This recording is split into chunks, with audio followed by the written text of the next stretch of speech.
complement of committee. So I'd like to call the Law and Government Liquor meeting to order at 8:30.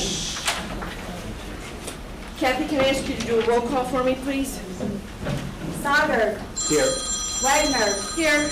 Hendricks. Here. Campbell. Here. Kunkel. Here. Shorten. Here. Altoff. Here. Thank you. We have a full complement of members. First item on the agenda is the minutes approval. I know that most of you are new, so I'm going to look to either Kelly or Carolyn to make a motion. And so motion by Carolyn, seconded by Kelly to approve the minutes as presented. Are there any amendments or revisions? Seeing none, may I have a voice vote? All in favor say aye. Aye. All opposed say nay. There being no nays, the motion passes. And the next item on the agenda is public comment. I do not have my sheet. As people are still signing in, don't want to stop. What I would like to do is follow the same procedure that the county board follows, is that we will limit public comment to 30 minutes in total, and limit each individual to 3 minutes, 30 minutes. And let me finish, please. Sorry. Thank you. 30 minutes in total, 3 minutes per person. We have a lot on our agenda this morning. I have several members who have already informed me that they need to leave, and I don't want to lose my quorum and not get through today's agenda. Many of you here in the audience are here similar to the issue that was expressed at the county board meeting on Tuesday. I believe that was December 19th. And we recognize that, and I don't want to cut anyone off. There is nothing on this agenda that deals with the House bill that Bob Morgan is proposing or sanctuary resolutions. We have had discussion. Eric is going to address that a little bit later under member comments, and that has been agreed to be placed on the agenda January 31st. I invite you all to attend when that will be an agenda item. That is not to stop you from addressing us today. That is just to let you know that there will be no formal action today, as it's not on our agenda, and we're prohibited from doing that. So, having said that, public comment. The first person I have on my list is Kathleen Larimer from Crystal Lake. Kathleen, would you like to come forward? You can take a seat or you can stand here and address the committee, please. Can you? Thanks. I'm sorry, just a minute, Kathleen. Just wondering, usually we can make a motion to continue public comment. I'm gonna ask, no, I'm gonna ask specifically, that's why I said that, 30 minutes today. I'm gonna lose quorum. Got it. And I don't wanna cut people off, but again, 31st, and we won't have any limitations. So plan to be here the 31st, potentially for a while. But today we're somewhat limited. I apologize. Kathleen, I'm sorry. Thank you, ma'am. Hello, my name is Kathleen Larimer, and I've lived in McHenry County for over 50 years. I stand here today not as a survivor and a victim of gun violence, as the prosecuting attorneys called me, nor as collateral damage as my son's murderer called me. I am here speaking to you as a mother whose son was stolen by gun violence. This is my son, John. John went into the Navy at age 26, and less than a year and a half later, he was dead. In his short time in the Navy, he did very well at his job and was being encouraged to apply to the Officer Candidate School. They were also started and named a mentoring award after him because he was mentoring the younger sailors, even though he was newer at the job than they were. John didn't die because of his military service. He died because the only thing a young man decided he could do to improve his sense of self-worth was to kill as many people as possible. He bought guns, body armor, ammunition, and other supplies for his mission, and mission was his word. He went into a full movie theater with a handgun, shotgun, and an AR-15 rifle with a 100-round drum and started firing. John died while protecting his friends when the shooting started. The coroner's educated opinion is that John was shot twice with the AR-15. The bullets went through his body. One small comfort I have is that John died very quickly and didn't lay on the floor of the theater in pain. When John entered the Navy, he took an oath to uphold the United States Constitution. I believe that you all took a similar oath to uphold the Constitution of the United States as well as the Constitution of the state of Illinois. This oath does not give you the right to decide which laws to follow or ignore. If you as a body don't like bills that may become laws, you can, as a governing body, make your opinions known to the legislators or challenge laws in court. Or you can always do what the rest of us do, which is let your elected officials know how you stand on things. That is exactly what I am doing today.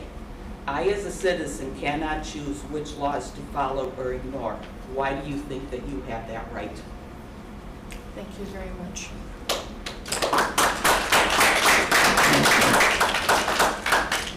Joan Davis. Huntley.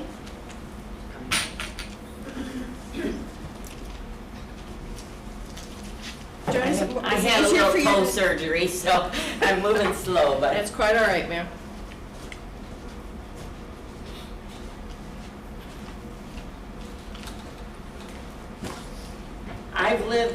I'm Joan Davis. I've lived in McHenry County for, let's see, we moved 11, so over 10 years now. I have 3 comments I want to make. My husband couldn't make it today, but, you know, he's an engineer. And his question is, well, how does it work? How could it work? And when we reviewed the gun sanctuary idea, he said, well, you looked at it with an engineer's eyes. And he concluded it definitely couldn't work. He gives the example of where we live in Sun City, which is divided between McHenry County and Kane County, right down the middle. And he gave the example, imagine if you're a police officer and you're sent out on a complaint that some young men are driving around in a pickup with guns in hand, threatening to shoot them off.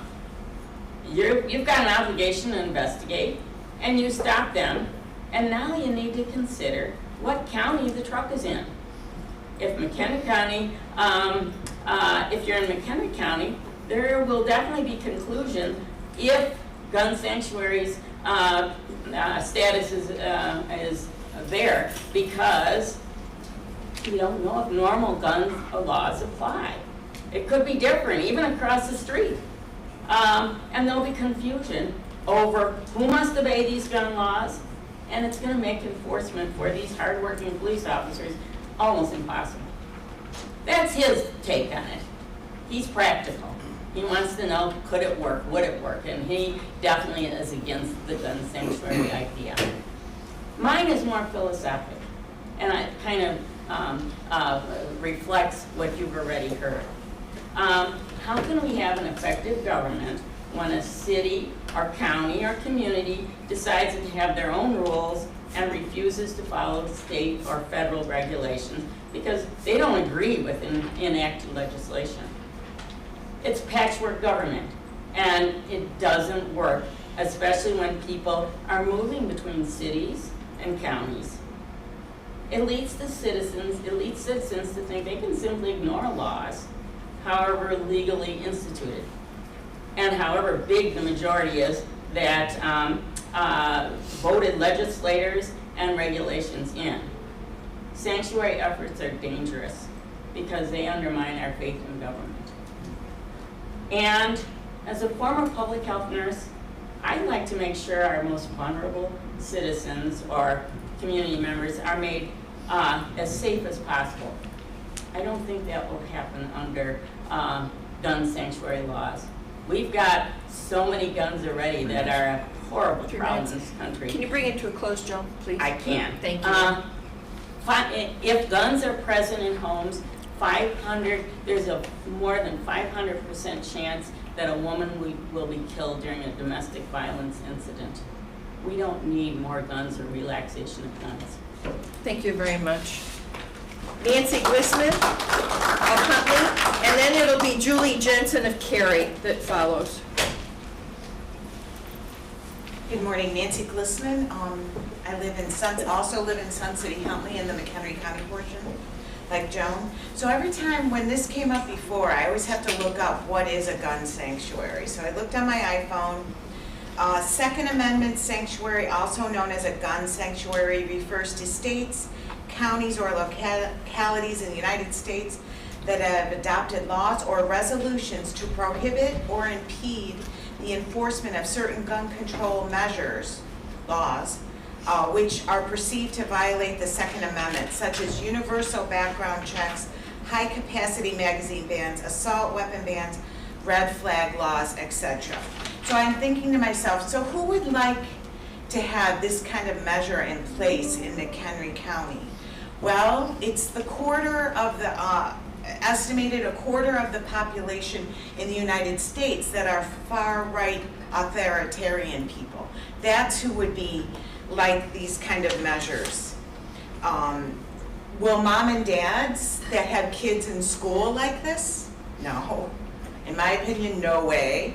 Will grandparents that have grandkids in school, high school, middle school, grade school, will they like this? No. Will senior citizens like this and feel safer? As a senior citizen, I say no. So we know who's going to like if McHenry County would pass this. If we would pass such a horrible thing, is this something that's going to help McHenry County grow? Is it going to help us to attract millennials? No. Only that small portion of millennials and younger that would like such a thing, that would like this right-wing authoritarianism. You know, some of us, I'm active in the McHenry County Democrats. Well, guess what? For 20 years I was a Republican. I'm not interested in far-right stuff. I like middle-of-the-road stuff. And I think that's what most people like. And we don't want to have anything to do with this. Do you think a realtor is going to advertise that we are a gun sanctuary county when they're trying to sell real estate to young couples? I don't think so. Let's not have anything to do with this. This isn't good for McHenry County. Thank you very much. And after Julie, it'll be Karen Lavin. Good morning, my name is Julie Jensen. I'm a 10-year resident and parent in McHenry County, as well as an active volunteer with a local group of Moms Demand Action for Gun Sense in America. I stand before you in opposition to last month's public comments in which McHenry County residents expressed interest for the board to pass a resolution that would make McHenry County a gun sanctuary here in Illinois. Our organization, Moms Demand Action, is 10 million strong, comprised of mothers, fathers, survivors, people that are not parents, Republicans, Democrats, independents, gun owners, and non-gun owners. Our purpose is to fight for public safety measures to protect others from gun violence. To sit back and allow others to voice their in-favor reasons for a gun sanctuary would go against what I personally, as well as the organization, believes in. The laws that we have and are currently working towards passing, such as the HB 585, are for overall safety for our state and for our own county residents. Gun violence is a complex issue and requires multiple layers of solutions. At this time, I wanted to share facts that have been researched through every town for gun safety in America, as I know guns are around and will be for the foreseeable future. They pertain to gun violence, which truly leads to gun safety and safety measures that can be taken. In chatting with people in my life in the county, both who own guns and those who don't, this information came as a shock to them. Firearms are the leading cause of death for children and teens. Gun homicides went up 33% from 2019 to 2020. 110 people are killed every day in America by guns. More than 200 are shot and wounded. 4.3 million children live in homes with unsecured guns. 1,505 people die a year in Illinois by guns. The rate of gun deaths has increased 64% from 2011 to 2020 in Illinois, compared to a 33% increase nationwide. This means that in 2020, there were 631 more gun deaths than in 2011. In Illinois, the rate of gun suicide increased 16% and gun homicide increased 99% from 2011 to 2020, compared to 12% and 70% increase nationwide, respectively. Approximately 3 million children witness gun violence each year. Gun violence costs Illinois $18.6 billion a year, of which $625.5 million is paid for by taxpayers. I cannot sit by and keep this information to myself when I hear that there is interest in the county I am living and raising my family in to become a gun sanctuary. Gun violence is truly an epidemic in our country, and I want to make sure that our county has laws and resources in place to ensure training for gun owners, proper background checks, the ability to provide locks for secure storage, and more. Thank you for your time. Thank you very much.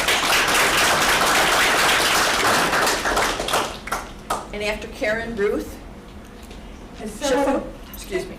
sorry, as someone who practiced law for almost 40 years right here in this county, I can tell you unequivocally, you don't have the legal right to create a gun sanctuary. If you don't like the laws that Springfield is making, then go to Springfield and lobby our representatives there. In the meantime, I don't happen to like your burning ordinance, but you know what? I follow it because it's a law. And the sheriff's department and the state's attorney do not, absolutely do not have the authority to ignore laws that are created by the state of Illinois. You have to follow them. If you don't like them, go there and change them. Thank you. Did I pronounce it correctly, Ruth? Schifo? Schifo. Oh, thank you. Yeah, it's an unusual pronunciation, Thank you. but that's what this family, that's the way they do it, so that's the family. Thank you. You're welcome. Good morning. My name is Ruth Schifo. I live in Crystal Lake. It's a new year, but unfortunately some things don't change. Nearly 4 years ago, I, along with a lot of other citizens, some of whom are here today, spoke before this committee to oppose efforts to have McHenry County join other Illinois counties in passing gun sanctuary resolutions. I do so again. Unfortunately, the other thing that hasn't changed in 4 years is the impact guns and gun violence have on our children, on women, and on our communities.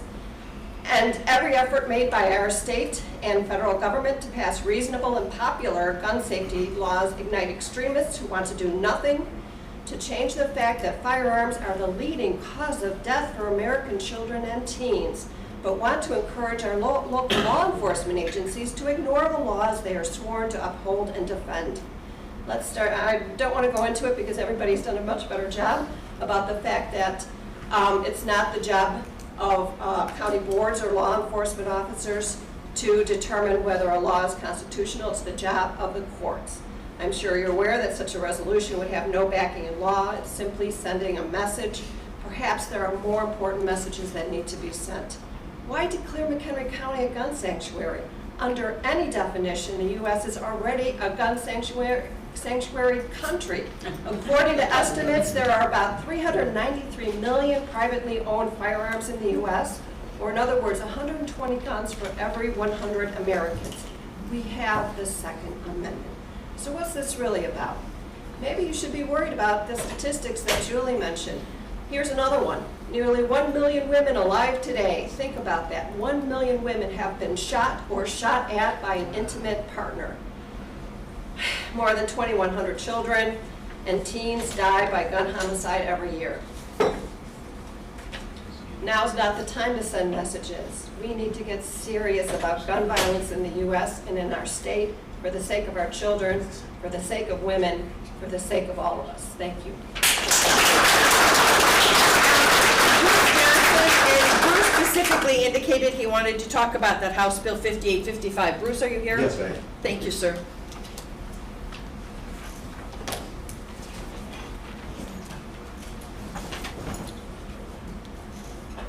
Good morning. My name is Bruce Johnson. I've been a resident of McHenry County since 1988. I'm a grandfather and a father of 4, and never been a gun owner in my life up until recently. So last month you all were sworn in and are now bound by oath that you took as part of your office. With all due respect, as our elected officials, we expect for you to each honor this oath that's taken. As I mentioned, up until a few years ago, I myself had never been a FOID card holder or a gun owner. Since the inauguration of our current president, who opened our southern borders, our country has allowed well over 5 million illegal immigrants into our country. Many of these persons are the worst criminals and military operatives from other countries. Additionally, we see the reports showing the flood of fentanyl and other illegal drugs coming in with them. We see pronounced evidence of human trafficking, rape, and murders at the border. These illegal immigrants are coming our way. Needless to say, I now have legally obtained my FOID card and now own firearms. under HB 5855 are now be considered a felon. Our Second Amendment right is one of our most sacred rights, and to have our state government attempt to infringe upon these rights is unconstitutional. I stand before you today in opposition to the adoption of this proposed state law that would directly infringe upon our Second Amendment rights. There's a petition in our county that has over 600 signatures in support of making McHenry County a Second Amendment sanctuary county. We ask you to put this resolution on the agenda for the January 31st meeting for the county to consider. We ask for our county board to join the more than 70 Illinois counties who have adopted Second Amendment county sanctuary resolutions to consider that law-abiding citizens like myself would overnight become felons because of this egregious bill is absolutely absurd. Ms. Altoff, as this committee's chairperson, remember the oath that you took on December 5th to uphold the Constitution of the United States and the state of Illinois. We, the people, expect that you will honor these commitments. If it doesn't matter if you agree with HB 5855 or not.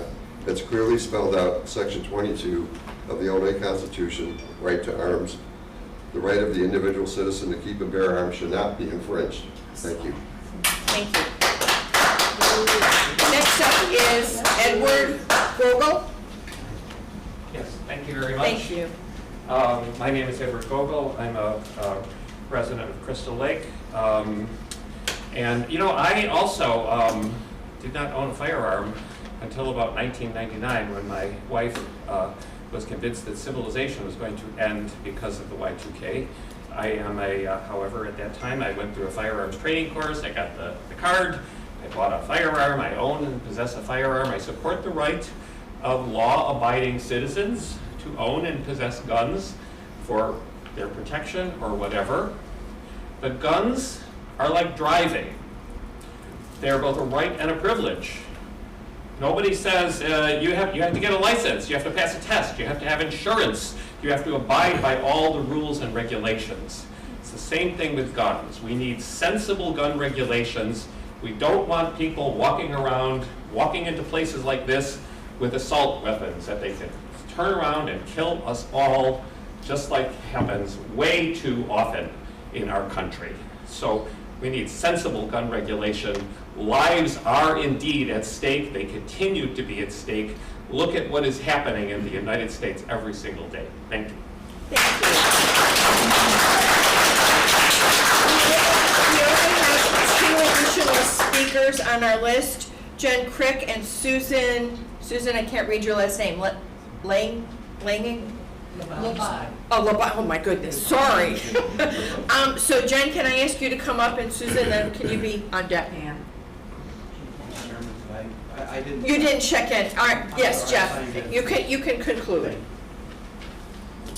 My name is Jennifer Crick. I live at 315 Inverness Drive in Cary. As a developmental therapist, I work with children ages birth to 3 with developmental delays and disabilities throughout the county.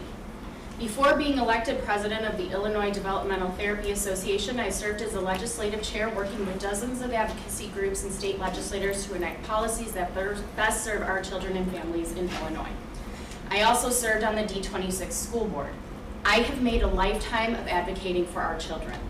I became a mom's volunteer after my friend's nephew was murdered. I cannot do David Gorski's story justice here, but look him up and then visit the dugout with his name on it at Lippold Park. As an advocate for children, I strongly urge you to dismiss the idea of even discussing allowing McHenry to become a gun sanctuary county. Some sobering data. Studies are showing the increasingly harmful impact on students' mental health. According to one study, active shooter drills are associated with a 39% increase in depression, a 42% increase in stress and anxiety, and a 23% increase in physiological health problems. Concerns over death increased by 22% as words like blood, pain, clinics, pills are featured in our social media in the 90 days after a school drill. It makes one wonder why anyone would want to disregard common sense gun laws in a time of increased mental health awareness and importance. This year, during the active shooter drill at high school, my daughter was told, "You play softball, you get first dibs at the bucket." Do you know what the bucket is? Imagine, right now, a shooter walks in with an assault rifle with the intent of nothing but killing. Impossible, you say? There's armed security guards downstairs, and I would say tell that to Uvalde. Anyway, he's here with a weapon whose sole purpose is to death, destruction, and to kill you. But hey, you have a weapon too. Here you go. You won. Go ahead, throw it. Throw it at the guy that's trying to kill you. But remember that the person next to you is unrecognizable because their face has been half blown off, and the person next to you is screaming bloody murder for their mother. This is what our kids are given. But also in the bucket, hey, there's a little bit of toilet paper in case their room isn't the one being targeted and they have to go to the bathroom. This is what we're doing to our children. This is the picture they get in their own minds. They know this is happening to them because this is what we're giving them. A non-speaking autistic child may not be able to tell you how scary these drills are, but we can. The other voices may be loud. There's only 600 of them. The other voices may be loud, louder than those we are trying to protect, but it is past time to balance those voices screaming, my rights, with your responsibilities. Their rights do not supersede those of our children to live happy and full lives free from worry they could die at school, at the mall, at a 4th of July parade. You have the responsibility to represent everyone, not just those loud voices. And we, as gun sense advocates, have the facts and data to help support you in bearing those responsibilities. So meet with us, get the information, learn from us. But in the meantime, do the right thing. You have the opportunity to land on the right side of history here. And for the sake of all of those voices you can't hear, don't blow it.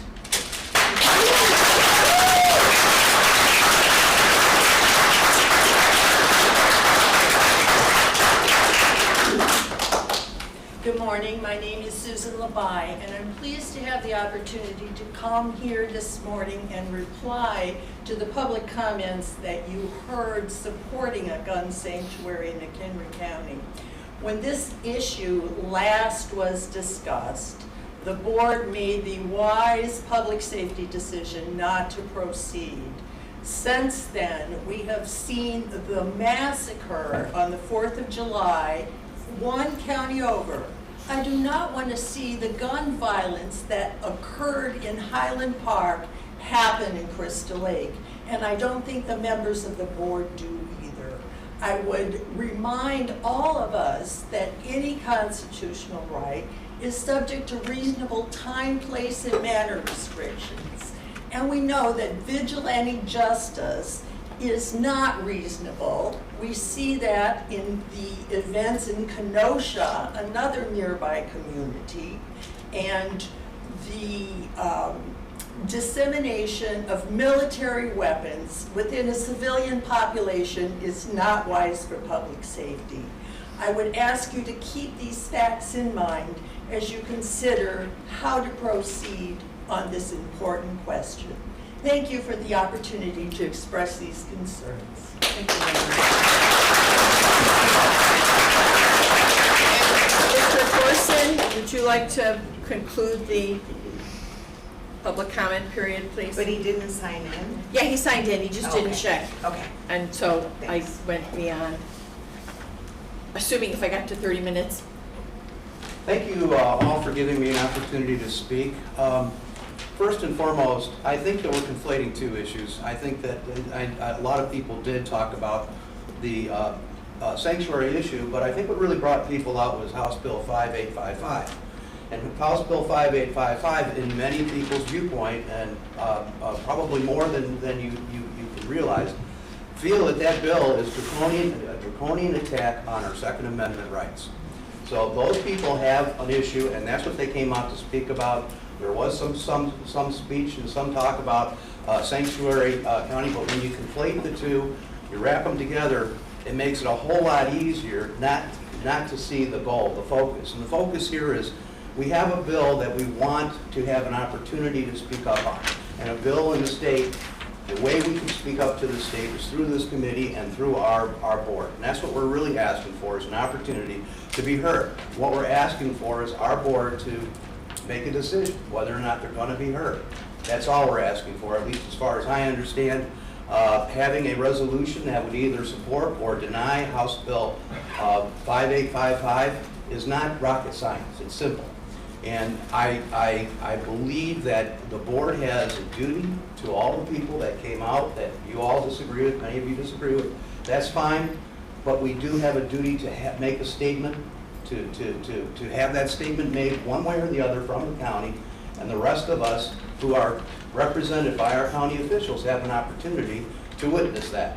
And when you start to conflate the sanctuary city with House Bill 5855, I think you're missing the mark. House Bill 5855 clearly has some very, very economic and other kinds of issues with it with regard to various, number one, manufactured weaponry that would be illegal that really isn't an AK-15. It's not, we're not talking about that. We're talking about other weaponry, anything over 10 rounds per chamber. So that kind of thing is very draconian. And I really think that we need to have a representation at the state, one way or the other. But we need to have the opportunity as residents to witness what our county board, what tack they're going to take. And that's the way it works. And somebody earlier said, we need to talk to the state. I think that's exactly what we're talking about when we're talking about House Bill 5855 is we want you guys to make a statement, one way or the other, but we want to know where we stand. Because you guys are our voice down at the state. You know I know that. Right. Thank you. And they're our voice too. Thank you. That's right. Thanks, John. Moving on to the next item on the agenda, and I thank all of you for attending and speaking. Member comments, and before I open it up to all of you, I've got a few things I want to say. Number one, I'm very excited that we have this new makeup of the committee. This is the first time in 4 years, actually in 20-some years, that I've been able to chair a committee, so I'm also asking for a little bit of latitude. I'm out of practice. Also asking that as we move forward, we wait to be recognized to speak. I don't do that because I want to be authoritarian. I do that because if you've ever been on your laptop or calling in, it is very difficult to know who's speaking. I want to correct that a little bit by stating the name before somebody talks. So anybody who watches these meetings thereafter or who's on the telephone or laptop actually know who's addressing the committee. Also, with regard to public comment, I do want to institute the same rules that the county board does, 30 minutes, 3 minutes per person. Yes, we can make a motion to extend it, but I really want to try and stay within those parameters. We all have other jobs and responsibilities. I don't want these meetings to go too long. And also remind you, we don't respond to public comment. Number 3, we had a little bit of issue over the last couple of terms about the appointment process, particularly when there are more candidates than there are vacancies, which is a new situation for McHenry County and one very welcome to all of us. So what I would like to do is, before a motion is accepted on making a recommendation to the chairman to place somebody on a board or on a committee, that we have a full discussion of the candidates. That was seen as very difficult once that motion was made to vote against a perfectly acceptable candidate, but perhaps not the one that would have ultimately made it to the top of the list had we had a full conversation. So I would ask for that courtesy as we move forward. In addition, the last thing is I'm kind of one of those that likes to discuss all issues. I'm not going to deny anybody access to the agenda if you have something that you think is important to place on the agenda. I do ask, however, that you give us ample time so that staff is prepared to address those issues. I don't like it when we throw things out and staff has absolutely no opportunity to prepare or anticipate what our discussion is going to be, and we don't get full information. So the agenda basically is posted either 48 or 24 hours. 48 or, what is it? No, it's 48 or maybe 72 because we posted early. Typically, this committee is going to meet on Friday, Thursday. No, the posting. On Friday. So what I would like is, if you have something on the agenda, give me at least 10 days notice so that I can notify staff that it's an issue we want to place on the agenda and that they're prepared to have those conversations so we get the information that we need to make a valid decision. And having said that, I noticed that we have some board members in the audience. Please note that it is always in order. You may not have a vote on this committee, but you are always welcome to sit up at the table with us and participate in the conversation and the discussion that goes on. So if Gloria and Carl wanted to come forward, they certainly can do that at any time that they want. And then, having made the comment about the agenda, I want to give Mr. Hendricks an opportunity to address under member comment that first opportunity to talk about the conversations we had about placing something on an agenda. So Eric, I recognize you, please. Thank you. So I did want to discuss the HB 5855, a resolution opposing it on the January 31st agenda, law and government. I think it's worthy of discussion. Lots of people showed up today opposed to it. Lots of people showed up at our last board meeting in favor of it. I think it's something worthy of comment. My issues with it specifically, I guess I can narrow it down to a few things. It will have, I think, a pretty dramatic impact on jobs in the county. My dad, and the only reason I know this is because I have family members who work for gun dealers in the area. As far as I'm aware, every single one of them have had like all hands on deck meetings saying if this passes, they'll have to, hey, maybe start floating your resume around. Jobs will be lost, businesses will be shut down. It's not a small number of jobs either. I'm sure you guys are all aware. McHenry County, I grew up in Marengo. I think we have 3 gun stores, or at least 3 gun stores in Marengo. So it will be, it impacts people more than just, I guess, the standard issues we might typically think about. And then second of all, my specific issue with HB 5855, I'm pro-Second Amendment, I'm pro-gun. That's just my policy position on it. But that being said, if I read the actual HB 5855 proposed bill, I don't know if it's been amended since I last read it, but it is pretty atrociously written. They have, obviously, some of the major things are it raises the age of when you can apply for a FOID to 21, but then there's also a provision in it that allows, I believe it's undocumented immigrants, to apply, but there's no age restriction in that category. It seems hypocritical to me that we would theoretically allow, say a 16-year-old undocumented immigrant living in Illinois to be able to apply and receive a FOID card and not necessarily a 20-year-old. And it would, it's either explicitly bans or de facto bans, probably. I'm guesstimating, I don't know the actual answer, but probably 80% of firearms overall. Even when I say de facto ban, it doesn't name the type of weapon specifically, but it bans magazines that hold over 10 rounds, I believe it is. I have a concealed carry license. It's the smallest category of gun that you can carry. I don't want to carry around a big gun all day when I do carry. And those lowest rounds that my pistol's able to carry is 11.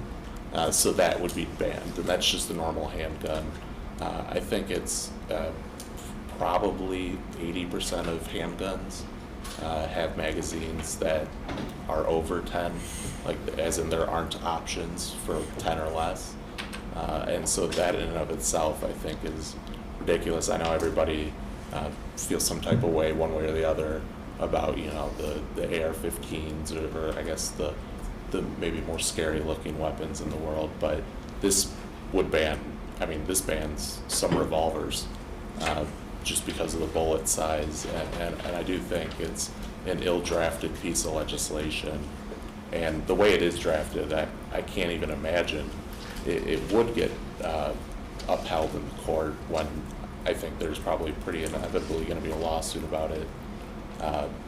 But in the meantime, people are gonna lose their jobs if there's not some sort of temporary restraining order on enforcing it. So I do think it, at the cost of losing resident jobs, businesses in the county, all, I guess, in my view, as a way for Springfield to somewhat virtue signal, I think it's silly, because at the end of the day, I don't think it's actually going to solve any of the very valid concerns that we did hear just now.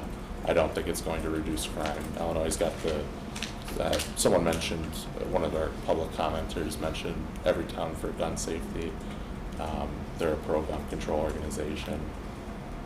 You know, we have the state of Illinois has the 6th strongest gun laws in the country per them. We have the 9th lowest rate of gun ownership since I think it was 2016. The state already has universal background checks. The state has, as far as I'm aware, Illinois is the only state that actually requires some sort of license in order to be able to purchase a gun. Prior, everyone has to undergo background checks, but I believe we're the only one that you have to undergo a background check before you can undergo a background check. And since then, crime in Illinois has more localized towards Cook County, but crime has gone up.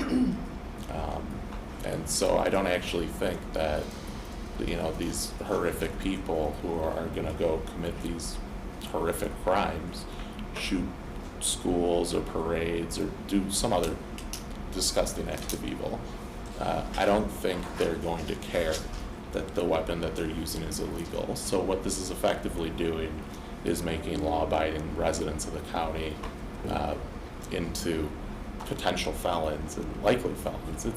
It's complicated. People break gun laws all the time and they don't even realize it, even when they are relatively moderate on the issue. It's a complicated patchwork right now, and I don't think this achieves any positive aim, but I do think that it would make a lot of otherwise innocent residents into criminals, on top of, I believe, achieving no public good, on top of the cost of jobs and businesses and residents in the county. So anyway, just to wrap it up, I do think it's something that we should discuss at a minimum on January 31st. So, and that's all I have. And Mr. Kunkel, you too wanted to address the issue? Eric's hit on a lot of my points, not all of them coincide. My thing is with the unconstitutionality of the way this bill was written, or portions of this was written. And we have to remember it was brought to us by the same people who decriminalized fentanyl in this state. And the numbers that are thrown around, over 300 people a day. That's like a 747 crashing every day are dying from fentanyl poisoning. We had bigger fish to fry than to deal with an unconstitutional, poorly written House bill. I think we should make haste to let Springfield know the way this is written, we can't stomach this in McHenry County. Do you want to address, either you or Eric, the timing, one of the reasons? I understand we had the conversation about putting it on the agenda, but also do you want to address the timing so that everybody can understand that this is not something that we had to do today and what the consequences? That was my Please. point of saying we should be in earnest with this, knowing that the lame duck session runs out around the 10th or the 11th of this. We aren't going to, no matter what we do, even something extraordinary today, we aren't going to get this in front of Springfield, potentially ahead of them passing HB 5855. But anything and everything, like witness statements that constituents can do, we can do, to publicly express from this board, I think we should make haste on, even though we can't bring this before our full board to actually do that in a resolution form. I think everybody should do their due diligence, I believe, so we are prepared at the earliest possible board meeting to present this. I appreciate that, Eric. And then I'm going to open it up to others. And typically I don't let people speak a whole lot, so go ahead. Did you want to make it? Oh, as far as the timing, I just wanted to comment on that. That it probably will or will not be passed by our January 31st meeting, which I think in one way is a benefit. We'll know exactly what is or is not passed. That's my understanding right now, that they are potentially having issues because they think it's going to disproportionately affect communities or minority communities or urban communities.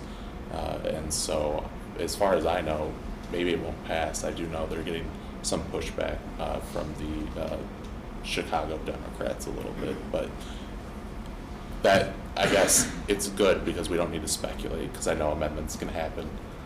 And so we'll know exactly what it is. Maybe they will pass it, maybe they won't.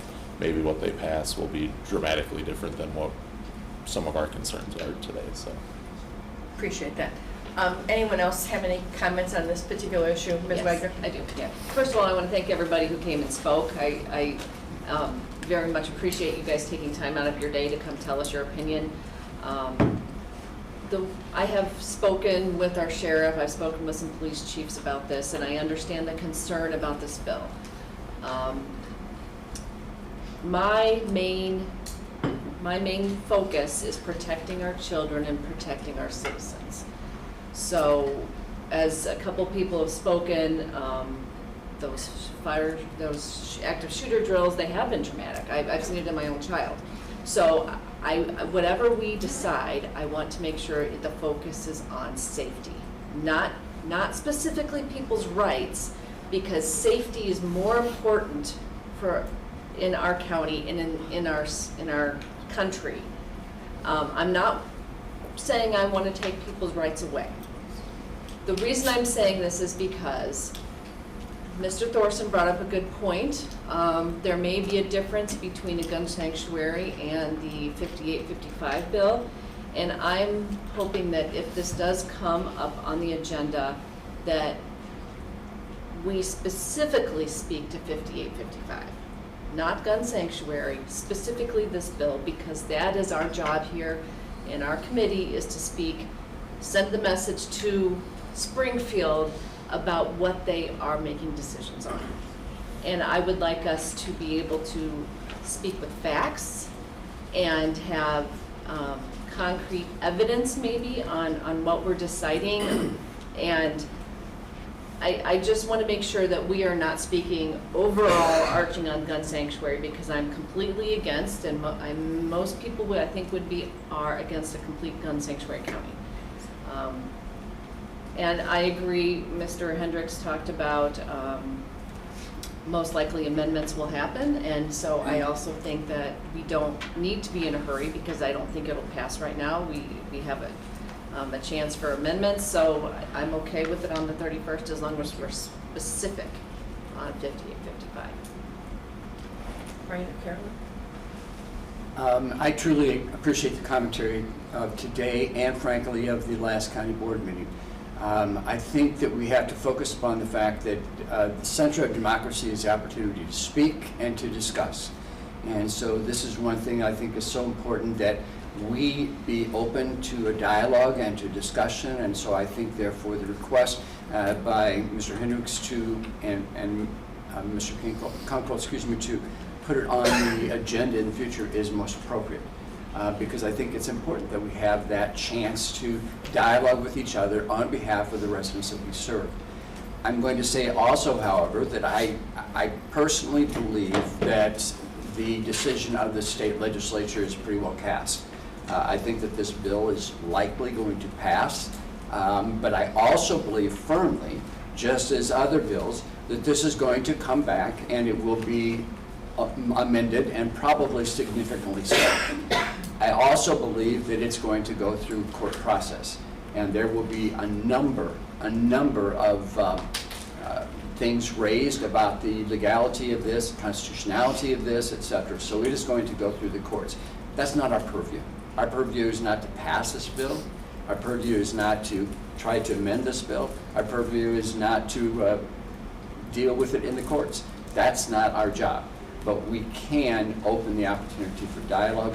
I'm most willing to do that, and I'm willing to express our position. I don't know that it's going to make a difference. I'm going to be frank about it. I just don't think that it will. But that's our democratic responsibility. Carol? Yeah, I'm gonna make this quick. I am under a time crunch Yes, I myself, know you so. are, yeah. And I had more, since we're gonna be moving this forward to the 31st, I'll, discuss it more in full at that point. I just want to thank everybody who came, not only to our board meeting, but our meeting today. I do wish that some people had stuck around to hear the continued discussion, because I think they missed out on some important information, and I know people will share that going forward. And we do talk about constitutionality. I mean, I understand that it's been said a number of times that we've taken an oath. Yes, that is true, but we are not charged with determining constitutionality of anything at all. That is determined by the courts. In terms of legislation, I understand we were given information last at the board meeting about provisions in the bill that were very problematic. Obviously, there's a lot of pushback on that. That's legislative. Again, that's going to be done at the state level, although we can provide input, right? Either as individuals or as a county board. So keeping in mind what we are capable of doing and what we have the authority to do, I think is very important, especially when I hear people talking to us about we've taken an oath. There's a lot to consider here. I do think it's important. I think the last comment was that this is more about the House bill. That may be, but a lot of the comments were about gun sanctuaries, so that's not going away. We need to address that in terms of how we want to move forward as a county. I think it's important. There are ways that we can address the problematic bill itself, but we need to be able to show that we honor gun rights in this county, but I think we also need to show that we put the lives of people and the safety of people ahead of guns. And so how do we balance that? We need to talk and move forward and make some decisions as we go. So thank you. And are there any other member comments on anything else other than this issue? Mr. Short, you want to have a comment on this too? I'll comment on the issue real quick. Absolutely, please. I'm in favor of the Second Amendment. I'm a gun owner, and I've been a long-time supporter of the Second Amendment and only owned guns in the past couple of years. Hobby sport for that reason. I'm in favor of entertaining a resolution. What that'll make up and what it'll mean by the 31st of January is in question, because as we said, the process in Springfield may be done at that point and the nature of that resolution may change. But in response to the calls for a sanctuary resolution, I would be against that. And the reason being is that A, it holds no water. I'm not in favor of voting on legislation that gives people the false sense of security that they can operate in violation of the law, whether you agree with it or you don't. So I'm looking forward to the conversation. I look forward to bringing out the facts. I've done a little bit of research on my own, and frankly, the Attorney General of the state of Illinois started a tracking program middle of last year, which they traced the origin of guns that are seized in crimes. And the data, high-level data that they post on their website so far, I was not surprised to see that 60% of the guns that were seized, they were able to track back to the original point of acquisition. 60% of the guns were acquired outside of the state of Illinois. So let's just say, hypothetically, HB 5855 passes and goes into effect, passes all the constitutional tests, goes to the Supreme Court, and the Supreme Court affirms it, we still haven't necessarily solved the problem. So again, I note that we are placing this on the agenda for the 31st. Pete, is the appropriate individual to address this again our state's attorney?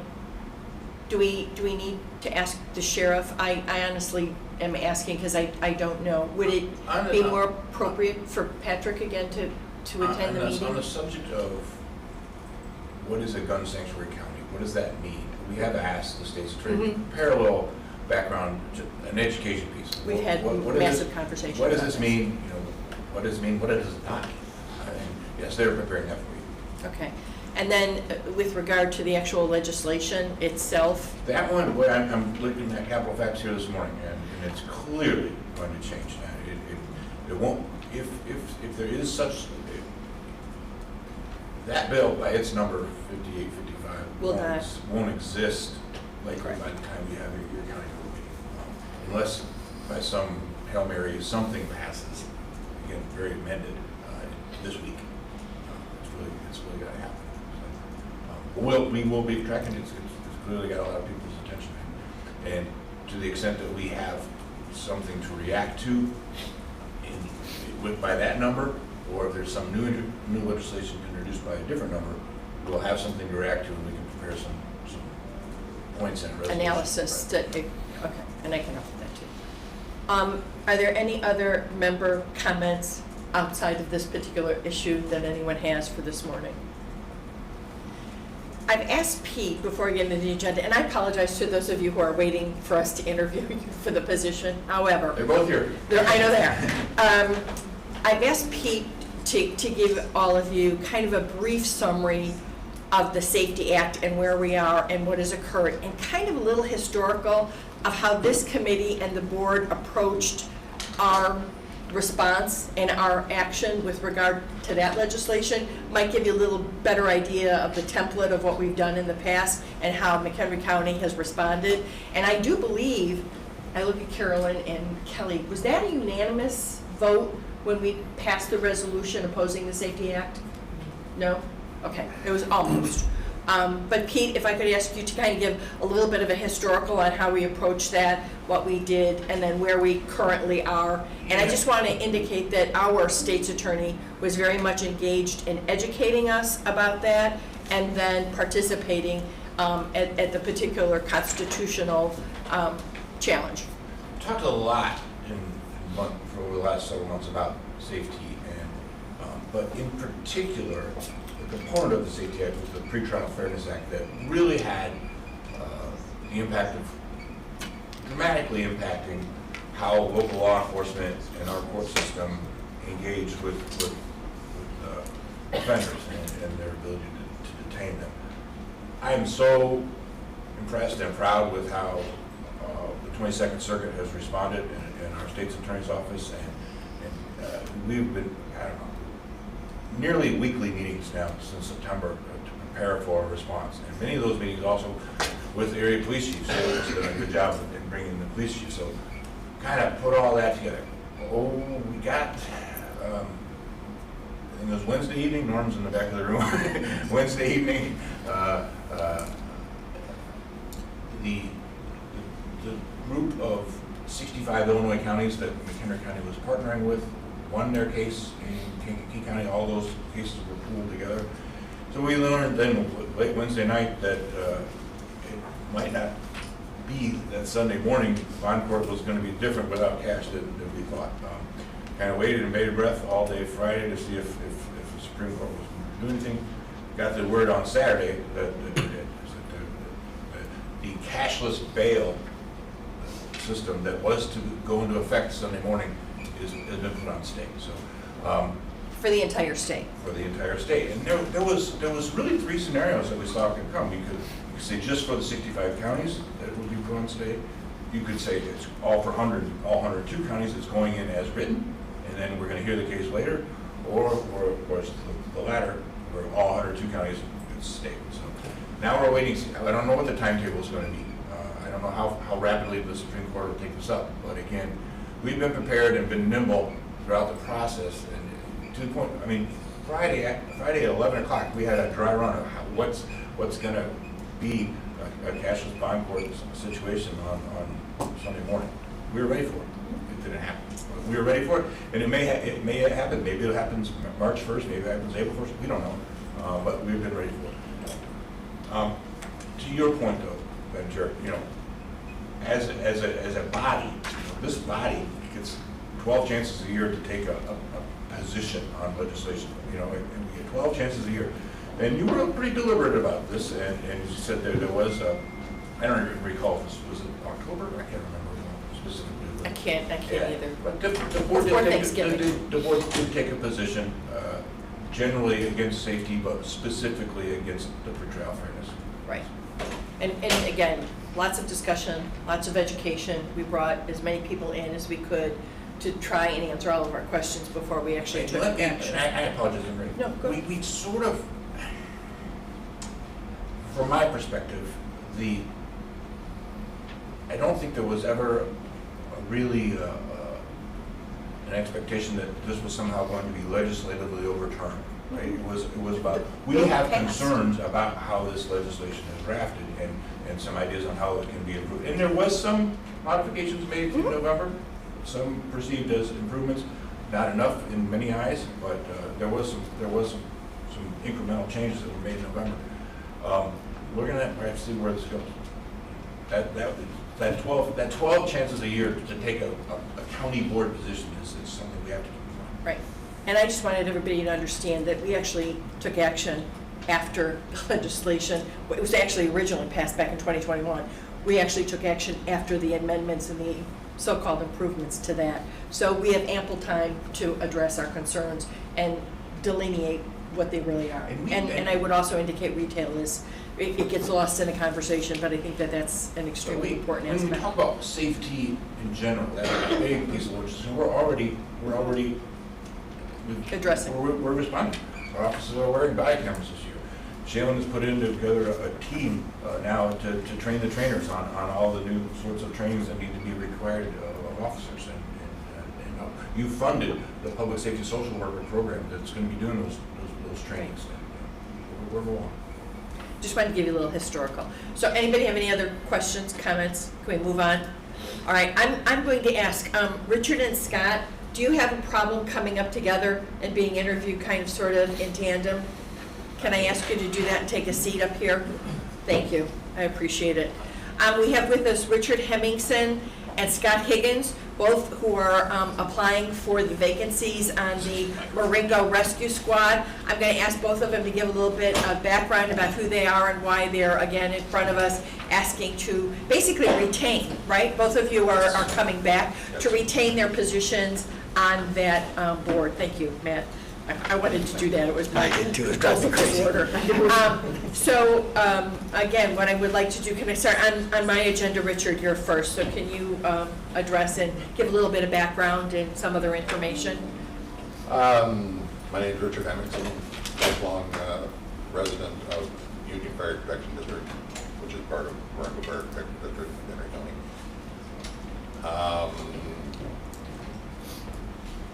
Started out grew up on a dairy farm, ended up going into ready mix industry. Also retired after 37 years, May 1st. Got on the Union Fire Department like 1983 or something like that. I was on the Union Fire Department for 29 years, training officer for 19 years. I was chief for like a year and a half, 2 years towards the end before I got off. Got on the Marengo Rescue Squad board, I think about 2014, maybe a little bit before, not real sure. And we'll just go ahead. Richard, can you give a little bit of background about yourself and why you're returning? And Oh, I've been on the board, I think 16 or 20 years. I was an EMT for 10 years. Then I got on the board, and since I've been on the board, I mean, I think we've done a lot of good for the rescue squad. We've actually went to a full-time department. We've provided benefits, pension, and insurance and everything. We purchased property in Union, so we're staffing a building in Union now for the last, I think, 4 or 5 years at pretty much no cost to the citizens, because we have rental properties there, that storage units that pretty much pay for all the utilities and everything, so it's really not costing the citizens anything or anything like that. No. I'm a lifelong resident of Marengo, been there my whole life. I'm a carpenter. I have 2 businesses, carpentry and locksmith. So, I mean, we've actually taken in the chief and split it between the fire and rescue. We actually work better, because years ago, we did not get along. It wasn't a good situation, and that's all improved. Now we have one chief that works for both departments, saving the taxpayers plenty of money because we split his salary, so I think we've done a lot of good there too. And I'll note that the chief recommends both of you highly to return to your position. So having said that, does any member of the committee have any questions for either of the gentlemen? Kelly? I just wanted to say, is there anything that you guys are looking forward to change or in your next term? I don't think there's any big changes. We're working, because we're going to get into the IRF pension fund, which I think is a state requirement that we didn't know, so we're working on that. But no real big changes coming, I don't think. Right. I think we're very blessed to have two individuals with extreme experience in terms of their professional background in fire department and rescue. But I think the other thing too is that they demonstrated an excellent track record when it comes to serving on the board, and they have done a tremendous job in terms of the efficiency and the economic responsibility, financial responsibility, fiscal responsibility for the residents who obviously are the ones that pay the bills. So I highly recommend that these two be reappointed. Any other comments, gentlemen? I just want to say thank you so much for your patience in sitting through this morning. Obviously, it was an extraordinarily important topic, and we needed to allow individuals, but I do appreciate your patience in sitting here that long. So, any other closing comments for either of you? I just hope we can continue to improve it, with what we're doing. And I think we've come a long ways, and since I've been on the board, I know it's changed lives. And I would like to tell the board too at this particular, or the committee at this particular time, one of the initiatives I'd like to engage in during the next 2 years is to invite board members and the chief to come back in and kind of educate you about what they're doing. We're responsible for those appointments. So I just would like to maintain that kind of dialogue back and forth. And if there's anything then the board can do to assist or to be aware of your future plans, we can actively engage in that. So I too appreciate your volunteerism and your willingness to serve. Thank you. So, thank you. Ms. Wagner. I'll make a motion to appoint these two gentlemen to the 2 open spots. Is there a second? Mike Shorten seconds. Let's do let's do a roll call.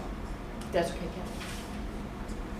Ms. Wagner, Yes. Hendricks, Here. Sauter, Yes. Campbell, Yes. Bunkle. Yes. Hendricks was your hearing, yes. Yes. Shorten Yes. and Alto. Yes. Motion carries. Welcome, gentlemen. Thank you very much. Again, you have been recommended to the chairman for full appointment at the board meeting, I'm going to assume, in January. So thank you very much. Thank you. Thank you. The next item on the agenda is the new liquor license. All of you should have at your seat a list. These are our current liquor license holders, as well as those individuals who applied for either a special event or a One-day liquor license or raffles. one-day liquor license or a raffle. This is just for informational purposes. At this particular point, renewals will be brought before this committee. Those applicants will, and we give them a little bit of a lecture about the responsibility of being a liquor license owner. Yes, Kathy? Just for clarification, renewals don't come before the committee, only new ones. Only new ones, I apologize. Kathy, in our office, kind of Yes. runs the unincorporated liquor licensing program, and Norm Vinton and his staff in the civil division provide the legal backup, and that's an important piece of this as well. So now you know everybody within your districts that have a current liquor license or raffle. No action is to occur on that. Moving on, resolutions. The first resolution we have is the Emergency Telephone System Board upgrade. Kiki, I believe, is here to explain or answer any questions anybody might have. Hello, I am Tiki Schulte, a different last name than I've had in prior years, so getting used to it myself. Anyway, so this morning I bring before you 2 resolutions. The first one is a resolution for the upgrade for 2 911 logging recorders. We have 3 dispatch centers within McHenry County. These 2 locations that are in need of an upgrade for the 911 logging recorders. The logging recorders record, obviously, phone conversations in addition to radio traffic disseminated between the telecommunicators and police and fire agencies. And with the integration of next generation 911, we have the ability to record data as far as text messages, text to 911, text from 911, video, and eventually photography, or photographs, excuse me. So bringing forward resolution asking for support for the purchase of 2 Eventide 911 logging recorders at an amount not to exceed $158,455.52. We replaced the Sheriff's Department logging recorder in calendar year 2021, so this will bring all 3 dispatch centers online with the same technology. And this is within your budget. Yes. Anyone have any questions? Is there a motion to approve? Brian? Chairman, I just wanted to know, is it protocol that we take each one of these approval motions individually, or could we listen to all resolutions at one time and then potentially look at one vote, or what is the appropriate protocol? Both are appropriate. It's the pleasure of the, yes, I'm sorry. So in the past, law government did have a routine consent agenda, but the committee at the time chose not to have a routine consent agenda, so it was taken off of this agenda. However, it is on other agendas, and if you would like, we can make law government have a routine consent agenda if this committee would like. I'm a consent agenda girl. Amen. Is that acceptable to Just Ms. wondering, Wagner? so if there is a consent agenda, does that mean they would not come up and present? No, they would be here, and if we had any questions, they would, as we do with all the other committees that have consent Right. agendas. And you can remove something too, Right. if you Right. want more specific information. But, you know, I'm a big believer if they don't need to address us and it's pretty standard Yes. behavior, let's put it, so can we go forward, Kathy, with That will that? start on January 31st. So what's the pleasure of the committee this morning? Do you want to hear all the resolutions and then make one motion, or do you want to continue in this regard and do each individual resolution? I have no preference. I would rather, I prefer to have a consent. in the future, I would rather continue the way we Yeah, are I right would- now. Okay. Yeah. And then. Let's for do that for continuity. today, and in the future, we'll Yeah. go to the consent. Okay, Motion to so approve. I had a motion and a second to approve the resolution. Roll call, please, Kathy. Kunkel, Yes. Campbell, Yes. Hendricks, Yes. Wagner, Yes. Sager, Yes. Shorten, Yes. Altough. Yes. All right, the next resolution is supporting the annual renewal of maintenance and support for public safety suite modules. That's pretty straightforward. Same vendor, I will keep it. Are there- any questions? Yeah, are there any questions? Seeing none, do I have a motion? Matt, seconded by Mike Shorten. And a roll call, please. We do roll calls. I'll be back. Don't you worry, I'll be back. Sager, Yes. Kunkel, Yes. Wagner, Yes. Campbell. Yes. Hendricks. Yes. Shorten, Yes. Altough. Yes. Thank you, and we have with us Sandra Salgado on deck. Now, batting, yes? So, the next resolution authorizes the Sheriff's Department to enter contracts for duty, traffic, and security details. So, Sandra, the floor is yours. Sure, thank you. And Happy New Year and welcome to the new members. Very excited about what lies ahead. So this resolution is unique in the sense that the Sheriff's Office has always provided special details. In the past, the details were contracted just directly with the sheriff, and after the traffic or security detail was completed, the vendor who contracted with us would just pay the deputy directly. So the county, the money never flowed through the county. Sheriff Tatelman, this has been one of the first things that he wanted to do, was to kind of bring that process through the county, and it's really something that the county has been talking to us about. It's best for everybody involved. So what this resolution, it's a twofold resolution. It's asking permission for the sheriff to continue to enter into these contracts because we do it within 48 hours of providing the service. So going through the committee process wouldn't allow that. And it's also designating a $70 per hour per deputy rate. Right now, outside of the county, the deputies are paid $40 an hour. Bringing it into the county, we're proposing $70, which really gives a rate that's closer to what the deputies get paid anyway. and the county is able to capture all of the overhead. So we do this right now with Port Barrington. We've been doing it for about 5 years, where for every detail that our deputies do at Port Barrington, they pay the county, and then the deputy is issued a separate check through payroll. Anyone have any questions? Ms. Wagner? So I was kind of calculating, so it's a $30 increase per hour for somebody. So let's say a church is going to hire somebody. Instead of the $40, it will be $70 Yes. now. And I understand that, like, let's say it was a church, that they would have their own time. But and we also take off the burden of the 1099 of that organization. But just wondering, the increase in cost for these organizations, do you think that will reduce the demand? Because if it's $30 a week, let's say, an increase, that's over $1,500 a year.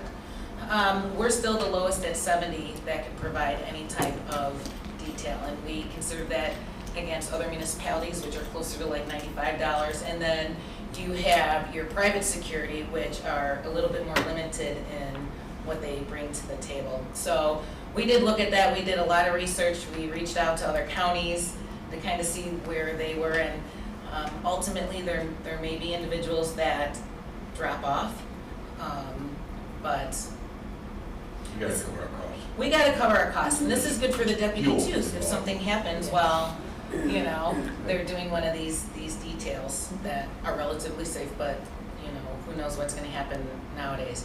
These are voluntary, so if a church calls and says we need traffic for 2 hours, we post it, and if nobody signs up, they're not provided anyway. And we do a minimum of 2 hours, and usually it's a minimum of 2 deputies, but that depends on what's going on. Mr. Kunkel? It's my understanding this is a net zero, but all our costs are covered. Right.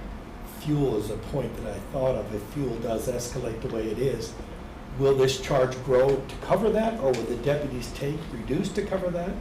So we've included fuel in this, and we're still working with payroll on how to extract that out when it comes in.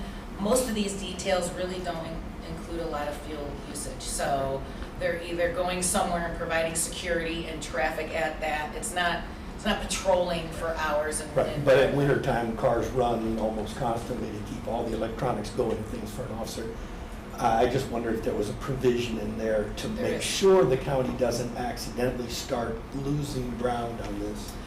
We don't have right now a provision in this contract to do an annual increase. We anticipate it staying at $70 until we come back before the board. So maybe next year, if things have changed, coming back before the board. There's always going to be increases. Our labor costs, there's built-in increases into our contracts. And I have a two-part, second question too. I assume, maybe wrongly, that this actually helps the county's liability position rather than them out working on their own. But both the county and the deputies, yes, Okay. it does. That's great, thank you.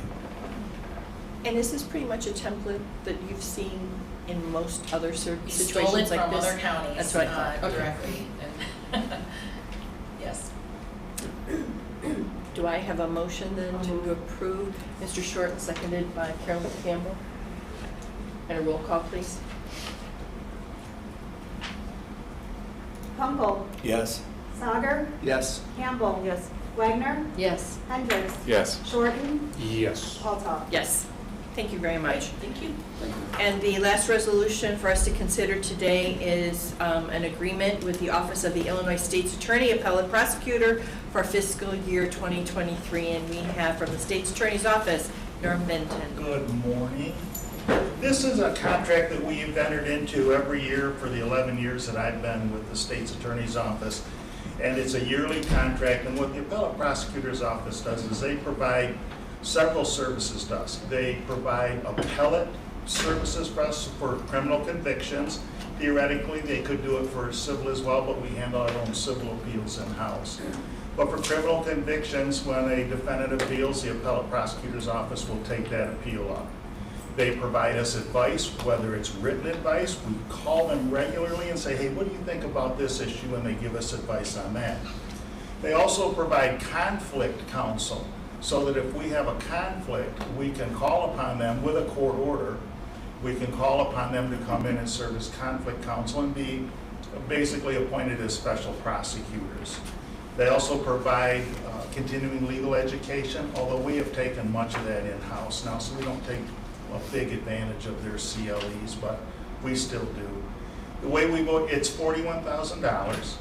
That's an annual fee, and the way that we look at this is that if we were to handle especially those criminal defense appeals in-house, we would have at least one full-time person with the benefits, and probably 3 times the cost of this $41,000.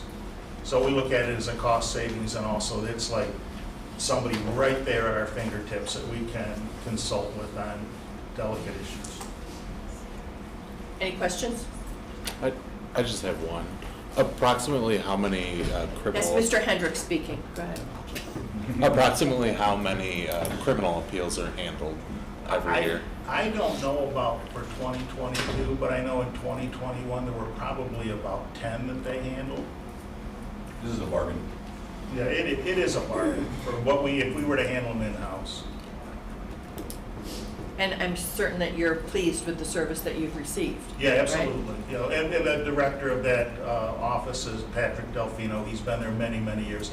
Very helpful, always accessible. We can call him. Really, he answers his own phone, so he's very accessible. Ms. Wagner? Just looking at the supplemental information, the impact on the budget, the $41,000 is included in the state's attorney budget and does not represent a line item increase. But if I go up, it says that 1/3 is paid by the state's attorney and 2/3 is paid by the general revenue fund. So just wondering how. Our $41,000 is just our share. The state legislature also funds that office. They pay a portion of that. Oh, so this should be state general revenue fund. Right. Okay, you want to clarify that? I would like to make a motion. Might we make that amendment Sure. to the resolution before it goes to the board, please? Thank Just you. for clarity. Sure. Thank you. Ms. Campbell? So, and then moving down on that explanation, conformity to board ordinances, policies, and strategic plan. Just if you could explain, the resolution is not in conformity with county ordinances and policies? Oh, that is not correct. I didn't think It is. so. Yeah, it definitely is. All right. 2 corrections before it Yes, goes to the yeah, I board. apologize for that. No, that's okay. It Nice catch, definitely thanks, is. Karen. Yeah. Good catch. Any other comments or questions? Do I have a motion? Carolyn Campbell, With seconded. the amendments, correct? Yes, with the amendments, I With the apologize. Thank you, Mr. Sauger. Seconded by Ms. Wagner. And a roll call vote whenever you're ready, Kathy. Hendricks, Yes. Wagner, Yes. Sauger, Yes. Campbell, Yes. Kunkel, Yes. Shorten, Yes. Altough. Yes. Thank you very much. Thank you. Moving on to presentations. We have a presentation again. Tiki, you did say you were coming back. Here you are. And it's a presentation on the emergency system telephone board. So thank you, ma'am. Hello again. I wish we could have done this first. It would have made a little more sense when I did my original presentation.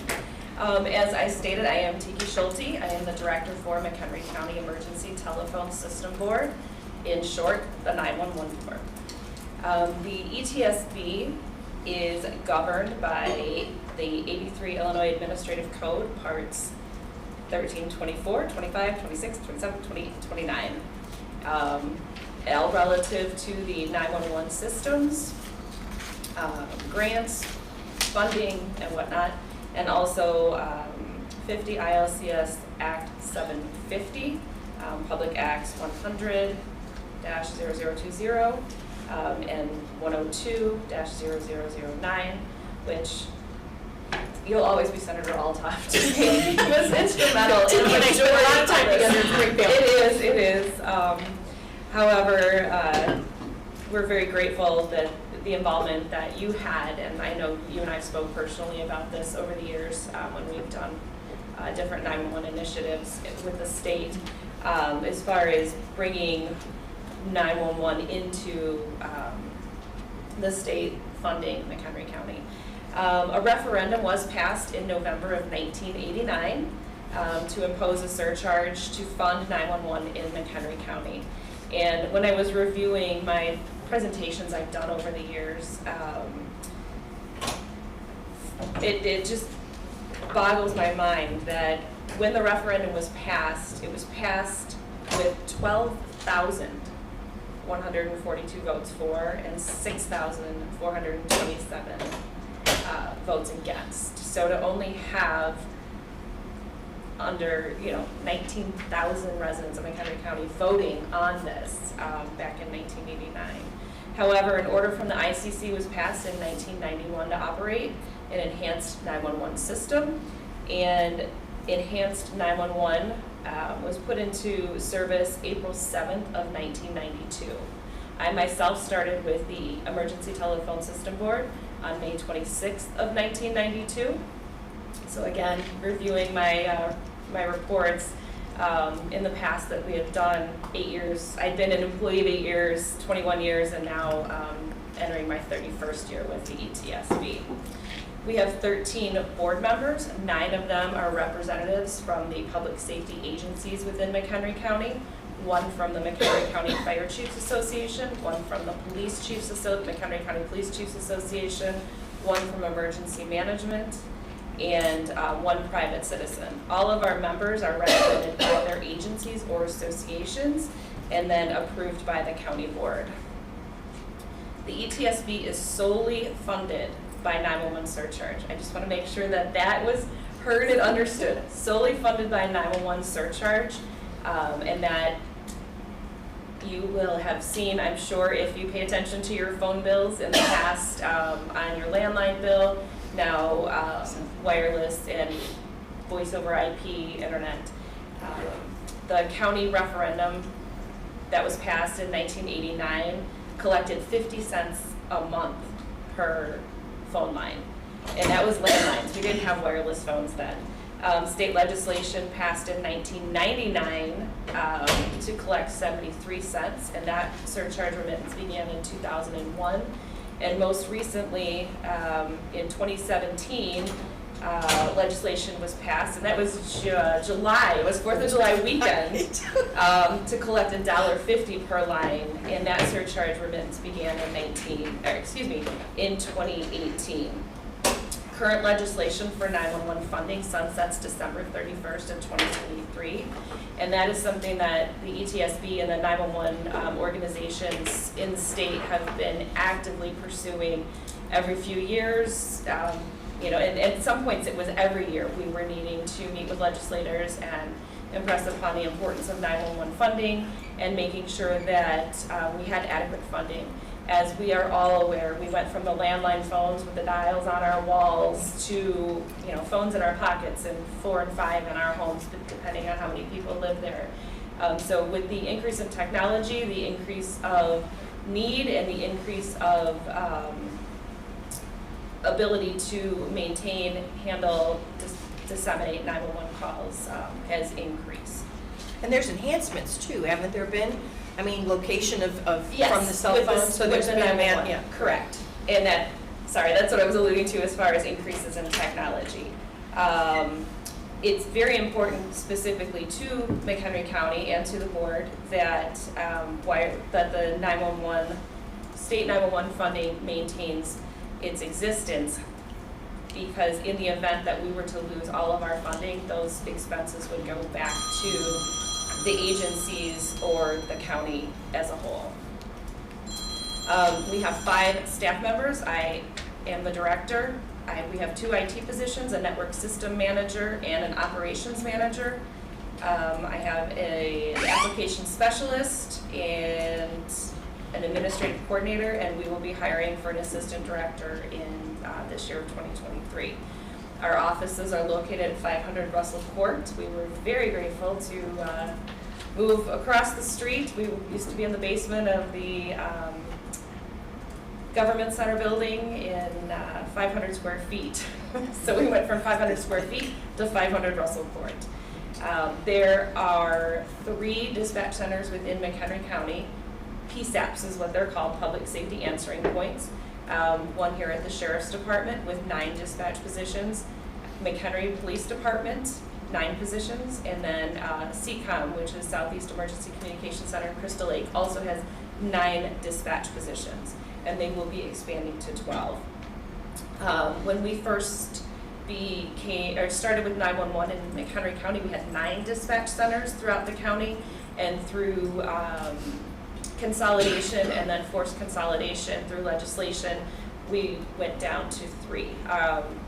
With the way the legislation is written, any county over 250,000 needed to reduce the number of PSAPs in half or to the number of 2, whichever was greater. At that point in time, when that legislation passed in 2016, I believe it was, we had 6 PSAPs, so then we went down to 3. The ETSB has an annual budget this year of $5.7 million, and the ETSB has historically budgeted very conservatively, that being due to the fact that with the 911 legislation and the sunsets, we never knew if we were going to have funding for the next year, and that's just a model that we have continued to do. How much of that is property tax? Is what? Is property tax? None. Because as I emphasized, we are solely funded by the 911 surcharge. As I said, we've been very conservative, and Pete can attest to that. So our budget covers the, obviously, salaries, but then also we maintain the 911 network, the infrastructure, the 911 system, the phones that are answered by the telecommunicators, the logging recorders, obviously, as you just approved that resolution, the computer-aided dispatch system. So I'm sure all of us, or all of you, have seen different television shows. The telecommunicator answers the phone, they're typing into the computer, they hit a button, magically it appears in the squad cars or in the fire apparatus, then they're writing their report. All of that information and technology is funded by the ETSB.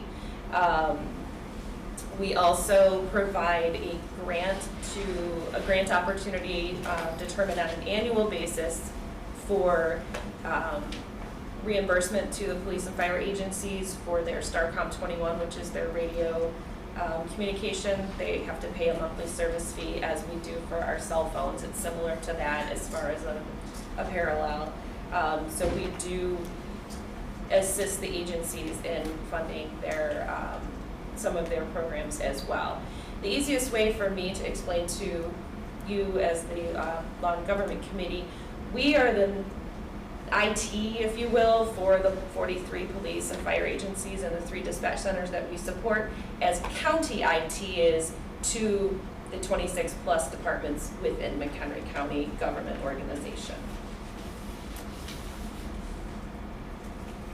On an annual basis, the ETSB does a 10-year investment plan. This is something that we review on an annual basis. This is our little Bible, if you will, within the ETSB, reviewed and updated, maintained by the myself as staff, and then also our 13 board members. I think I covered everything. Did I understand that you said we have to, legislatively, there has to be a renewal of the sunset in 2023? Yes, there needs to be legislation passed to. Can I look over at Alicia and ask you to add that to our list Your for watch support? list?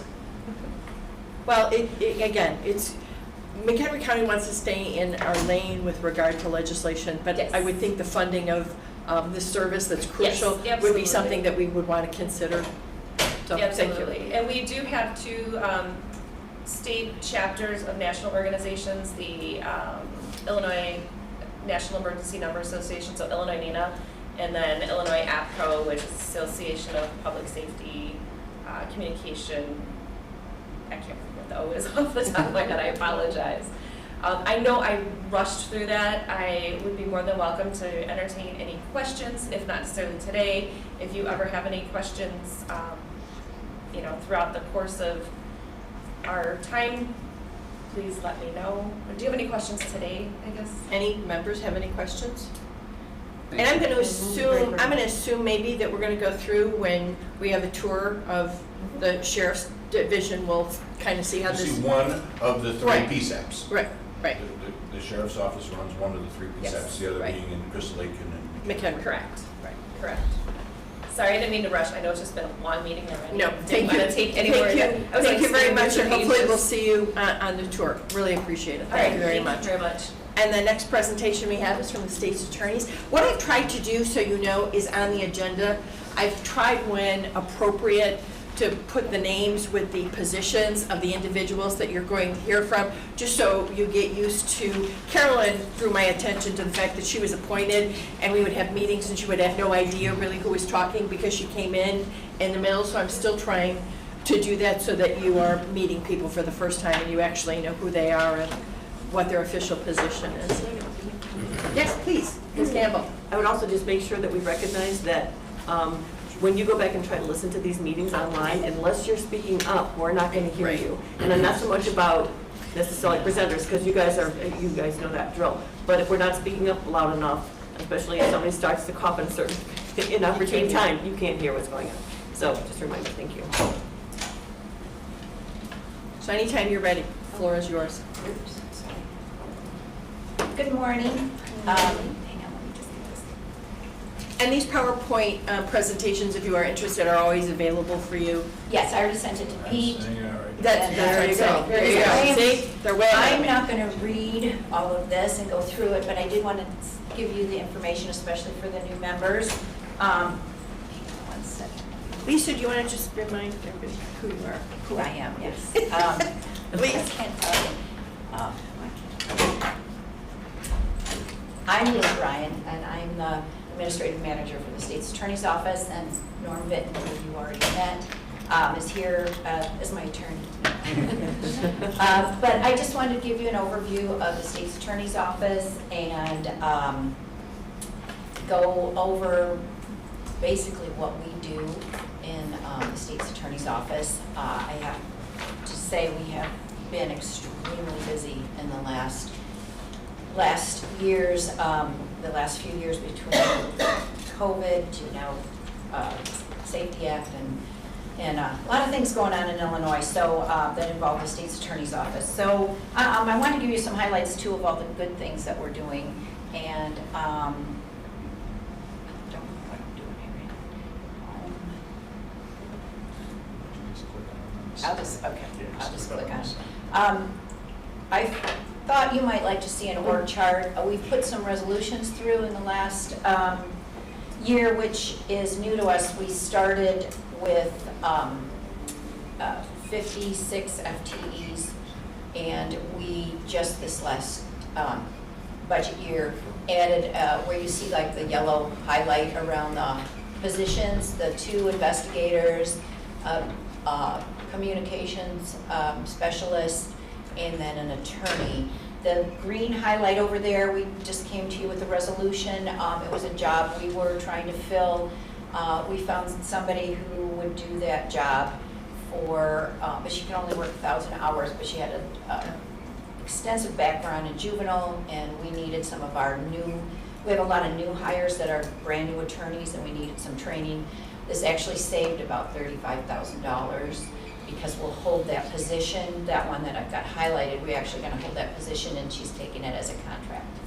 So, That's great. And again, if you have any questions on the org chart, you feel free to contact any of us going forward.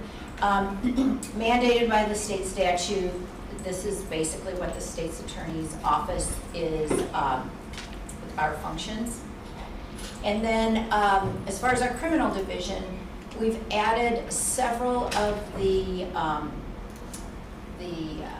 programs and services that we have also added as that weren't necessarily mandated by the state, but that we've also added. So again, I'm not going to go through all these, but I think you'll be very interested to look through them on your own.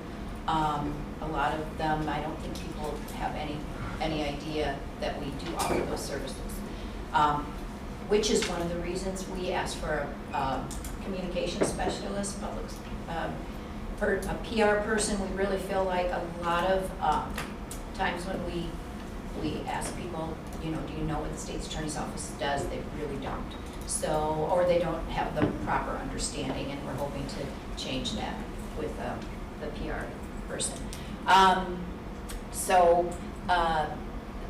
Those were some programs, outreach, and then I did add, this last year, we tried, I added 3 of our major trials that we tried in one, which were probably 3 of our biggest trials this year. All those have information on our website under the press releases, so you can go look at those specifically on the website. Then, Can I interrupt and ask yes. a question? How long, what's the time frame? How long does it usually take the state's attorney to address a case of that magnitude from beginning to end? can be, the Gould started in 2017, I'm pretty sure. That was a heartbreaking case. When the victims came in from Canada, they had fled to Canada, so, and then with COVID, I think 4 times we had to reschedule flights, and it was just crazy. But the mental anguish that they had to go through thinking they were coming and not, it was, and then in the end, the sentencing was huge, and to see those witnesses change their demeanor. I actually was there when they sentenced it. It was probably one of my proudest moments in the office, just to see those victims get validation for coming and going through what they did. Anyway, there's a lot more information on that on the website, but it just all depends. But they can, at least a year, 2 to 3 years. I just wanted to give, kind of a. And I'm some visual. of them, I'm going to talk about this coming up here with, I put a little budget information on here, but the money the trials are costing is just unbelievable. Astronomical. Yes, it is, truly.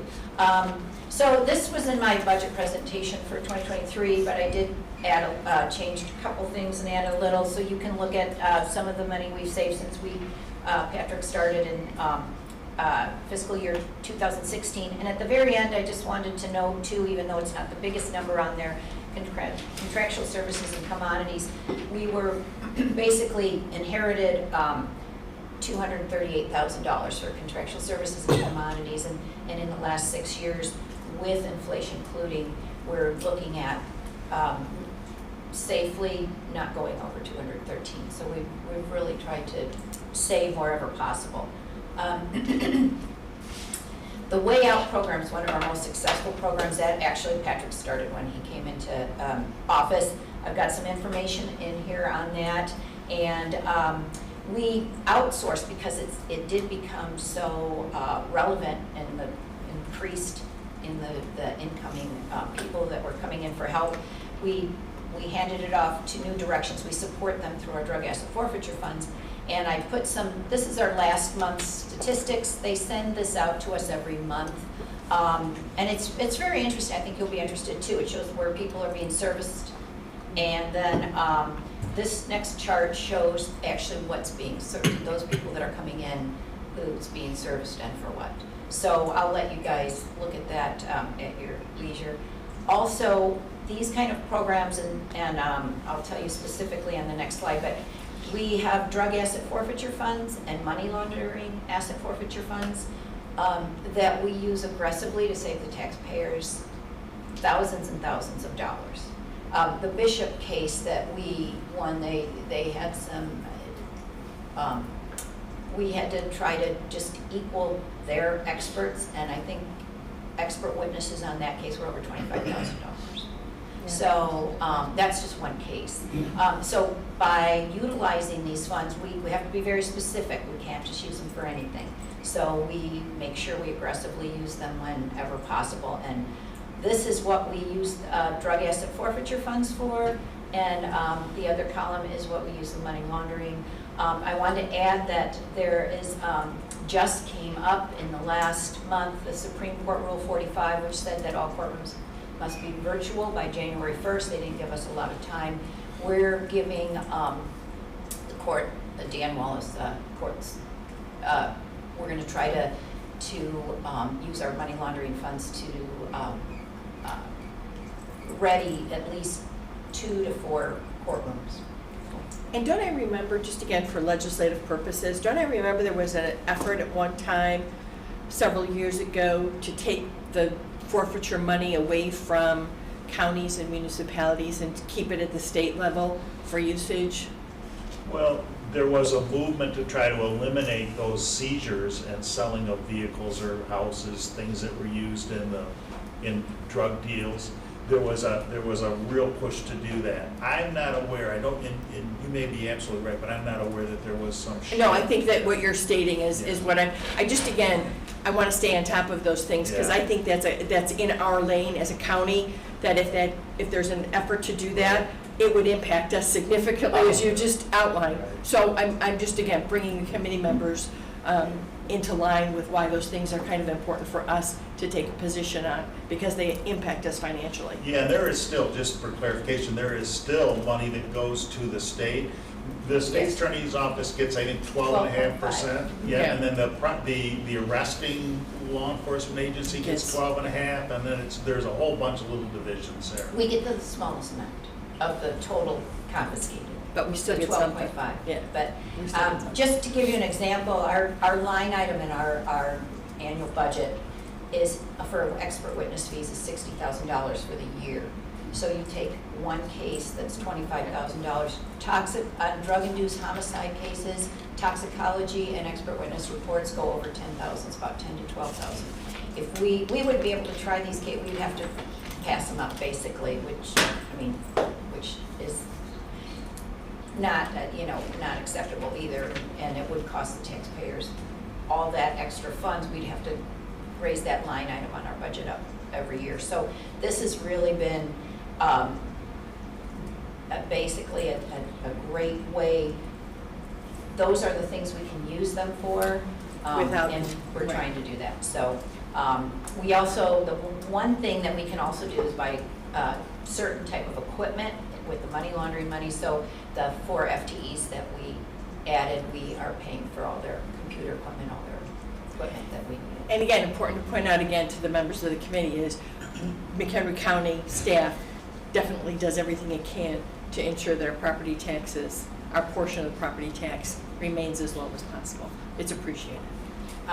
And I'm going to let Norm finish off with the civil division. Well, and Lisa made the comment that people really don't know what the state's attorney's office does. They definitely don't know what the civil division does, even though there is one.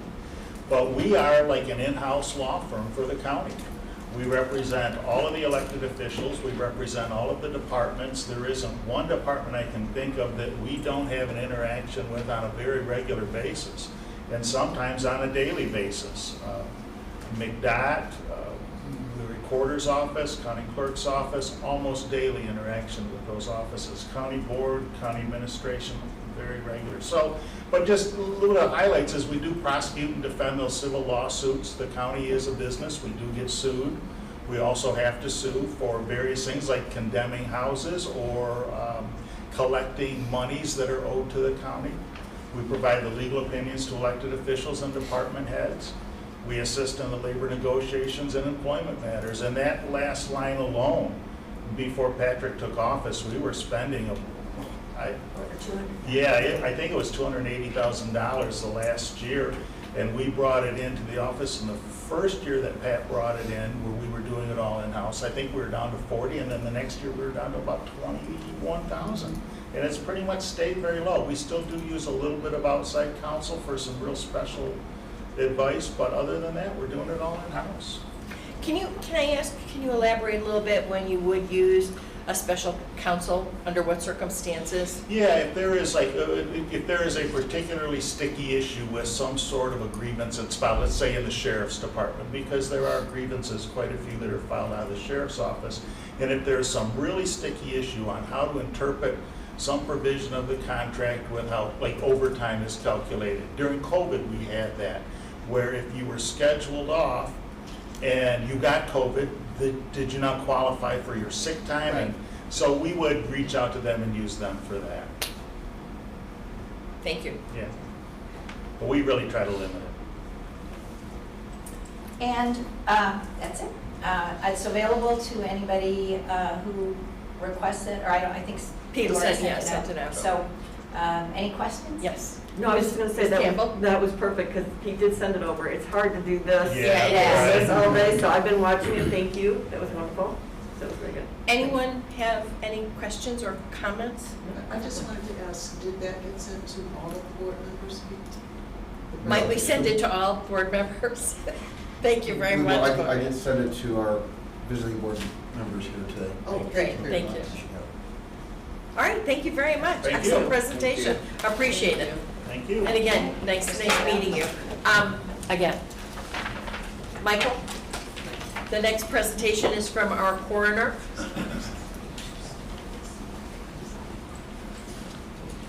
This is the third and final introduction presentation. I think we have 4 set for February, but thanks for your time on this. Appreciate it. A little background for everybody. So, I'm Dr. Michael Reen. I'm the McHenry County Coroner, just for the record. A lot of new faces here, so going to give you a little background.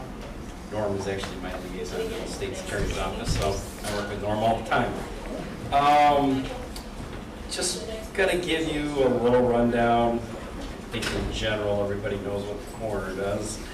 Not the highlight of the county, so to speak, but it's a service that we have to provide, and we have to provide it with very professionalism with everybody. As far as our personnel goes, Fine. louder? Okay. Please, I thank can you. speak much louder, but as far as personnel goes, there's me, the coroner. I have a chief deputy coroner, a position that's called a secretary/deputy coroner. Most of that position is a secretary role, but we have to have everybody in our office be a deputy coroner because we are a 24/7 office. And then I have 3 full-time deputies. So I was actually on the line. One of my deputies had to call in sick. So understand, because of a small office, one person goes down, that's 20% of my workforce right there.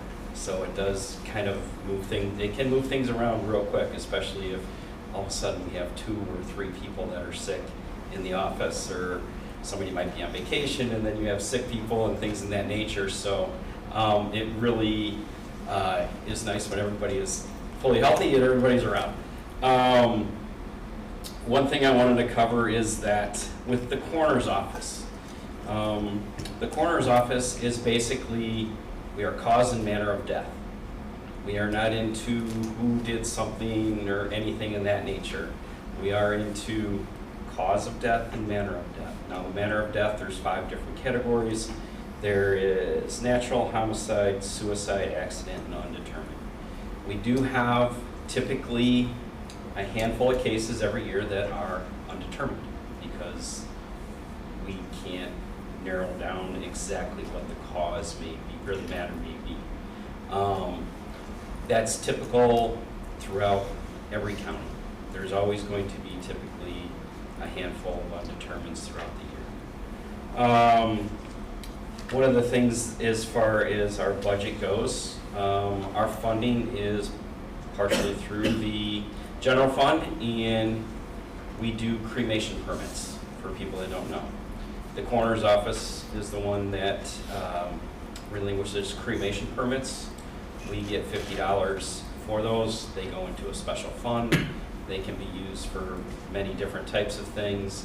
One of the things that when I first came into office, we had to kind of overhaul the budget a little bit, just for legal obligations within the general budget goes for. So we did that.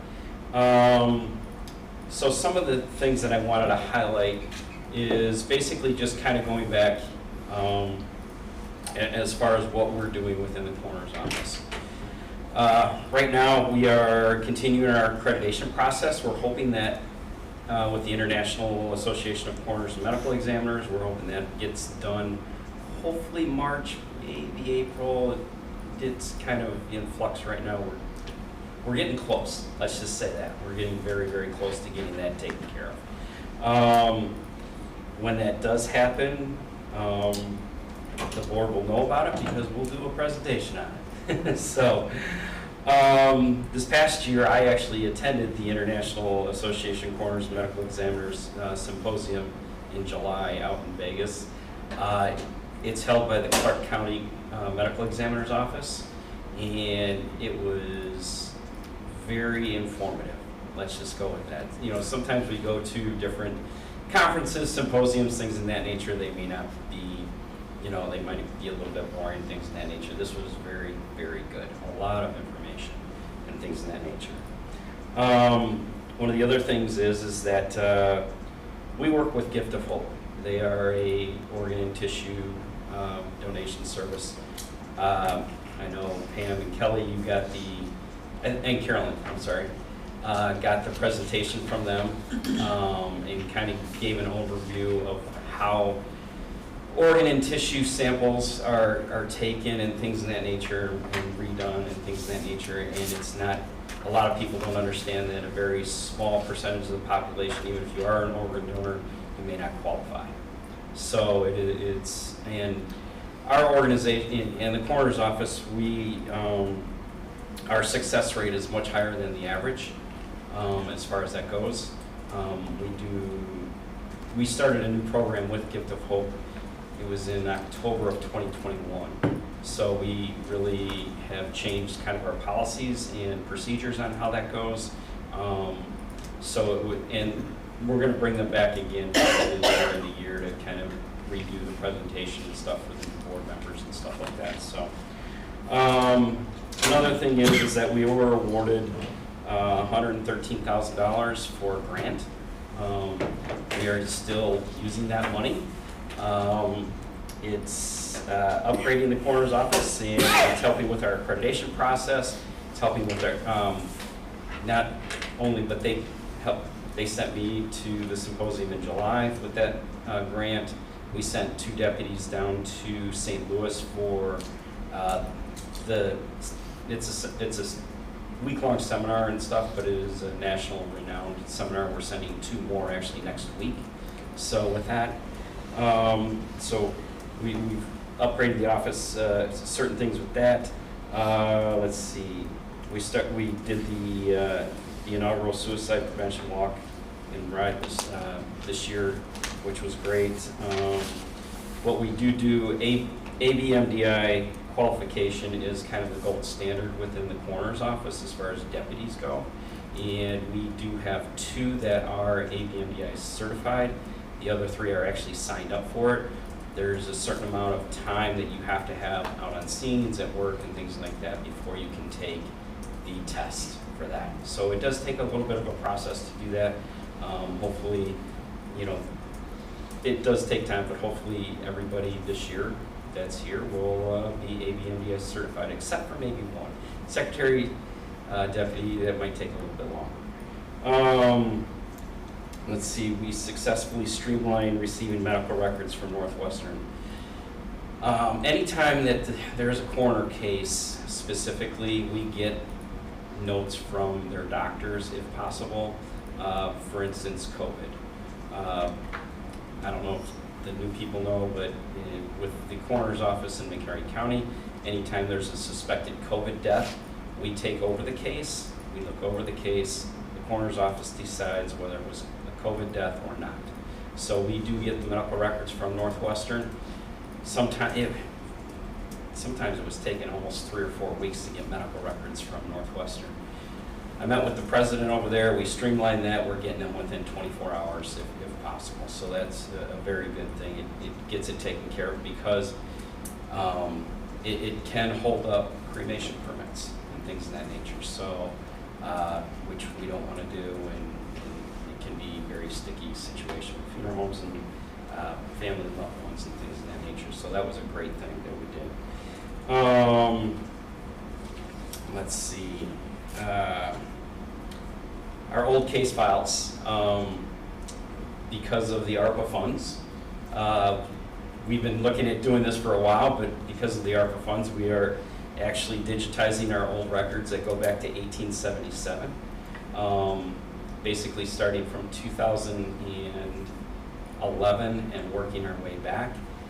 We've already got 20 boxes already done, We're just going over them now to make sure that they're digitized and everything looks fine, that we can read them and things of that nature. IT, everybody was really great as far as taking this on, and it's quite a load as far as the project goes. Let's see.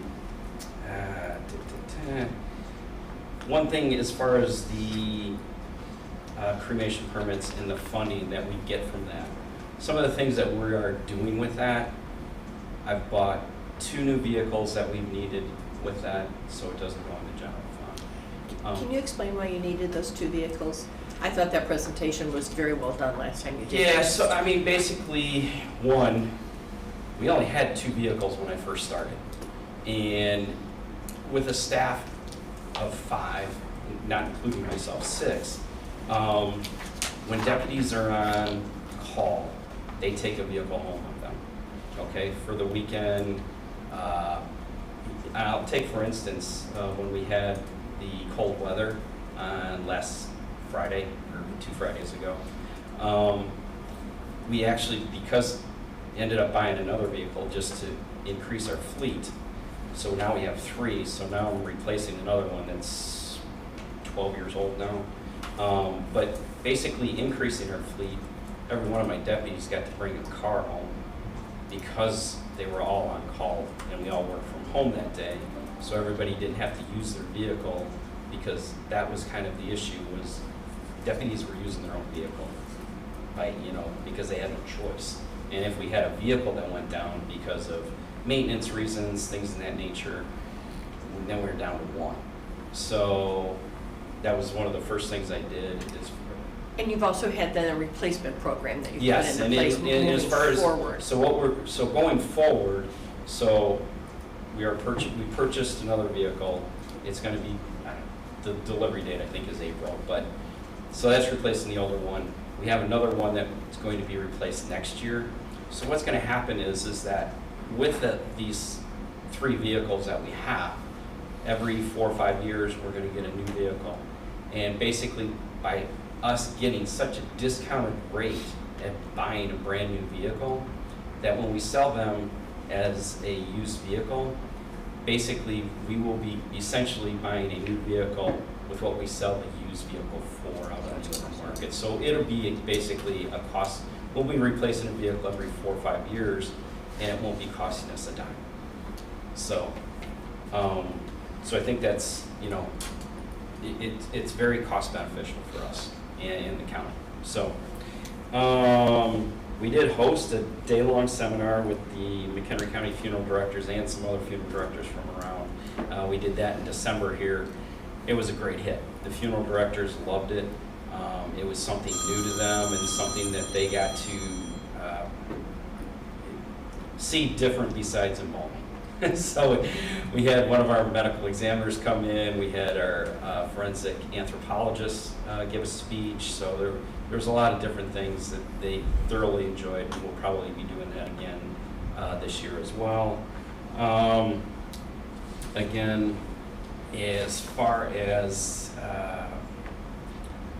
I gave you guys a handout of kind of what organizations we actually work with. A lot of people don't understand how many organizations we actually work with and things of that nature.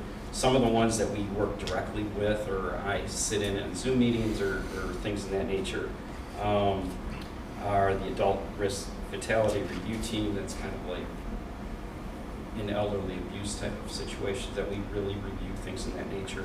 Obviously, the Child Death Review Team, the Drug Coalition of McHenry County, the Illinois Coroners Medical Examiners Association, number 10. I actually work with the legislative committee with that. The International Association of Coroners and Medical Examiners now, IVDRS and Suitors. They actually, because we work hand in hand with them, and we've been working with, I think there's about 68 or 69 counties that work with them. They actually send us a small check every year for like $4,000 to $5,000, which is nice. So they get that through grant money federally. We work with MEAP, number 18, McHenry County Major Investigative Assistance Team, SART, the Sexual Assistance Response Team, and the Suicide Prevention Task Force. Those are the ones that we really kind of work with directly a lot, as far as being with Zoom meetings, being on boards and things of that nature. So that's kind of all I got. Any questions? Curiosities? Anybody's welcome to come visit us if you want. They can find you. So, we're in the dungeon over there in Building A. So, but yeah. And one of the things I know that maybe the new people don't know is that we're looking at doing an upgrade as far as the form goes, and I believe that's on the 2025 capital plan and things like that. So, if you want to move it up a year, I'm okay with that. Outside of that, I don't know if there's anything else. I think we're done. No questions are here. All Excellent right. presentation. Thank you very much. All right, thank you. Really do. Thank you. I've got, I maybe have 5 minutes, but then I'll. Okay. So Carolyn just wants to make note that she does have to leave. She has a previous appointment. And the same goes for Mr. Sager. So that's one of the reasons why I wanted to move forward a little bit. But Alicia, you're on tap. We don't have any old business. So we're going on to the discussion of potential 2023 legislative program. And what we did is we just included items that we have talked about in the past, so from 2022. And then County Administrator Austin did ask all of us to provide any issues that we thought maybe we should take a look at as the board. Those were also included. This is not a complete list, it's just to give you an idea of what we've done and where we're going. So Alicia, do you want to make comment on any of this, or? Absolutely, thank you. As Chair Altoff stated, my name is Alicia Schuler. I'm the Communications and Program Manager here. I know you're probably thinking, what's the communications lady doing here now? This is one of the other hats that I wear here for the county. I'm happy to help you all out as you learn more about this legislative program, or the former one that we did for the previous year, and about legislation going forward. That being said, last year, the previous county board was kind enough, as were many of the other elected officers of the departments, to provide input to help you all as you contemplate what should not, could be in a future legislative program. There are several items that were in the legislative program for last year, and I took the liberty of including them in this list as well, given that, well, they should, it's what. Just so that you realize that there may be some carryover, there may not, it's a new board, but we wanted to give you information on what the previous board had discussed. Exactly. That being said, for our county administrator, he put forward 2 items for you to consider. One is in regards to broadband funding. The state of Illinois has a program called Illinois Connect, and it is pushing out money right now, and we want to make sure that as the county looks to have greater broadband access, that the county has high-speed internet, especially in the western side. There is also utility installation going on right now, or at least planning, right by the 2390 interchange. So we all like to have sewer, water, and access to those kind of things, so we want to be sure to make it so that these utilities are efficiently installed, and we would appreciate the state's assistance with that, because that's how I understood her. Yeah. And just to jump in on Alicia, I don't think we need to go down through every one of these, but as a county board, you're probably going to, and we can send out last year's program, a dropped-up program of issues that are of importance to you. But maybe there's going to be a handful, 3, 4, where we really want to get legislation changed, and where we're going to try and champion a sponsor. So those are the kinds of things that we'd like to figure out here in the next several weeks. Chair Altoff would like to have something for you to consider on the 31st. That's our plan, right? Right. And please understand, our agenda should be pretty much stay in our lane, county board issues. That does not mean that as the legislative session moves forward down in Springfield, that there will not be opportunities for us to address legislation that has been introduced, to comment back. Obviously, 911 should be on here if that comes forward. I would, as we go forward too, maybe some of our initiatives that are already filed legislation, we should denote. But again, it's our legislative agenda should be this, but that doesn't mean that we won't take opportunities to comment on other issues that are filed. Ms. Wagner? Just a question, so I don't see on here the one about the township code that allows only McHenry County to eliminate townships. Is that, I assume that we're still Yes, absolutely. I don't know why that's not on. HB 1861. Right, and that was part of our previous legislation. Right. Yeah, that should be on. And it may have a new number too. I mean, as I Right, laid it out, will it'll have- be, it'll be a different.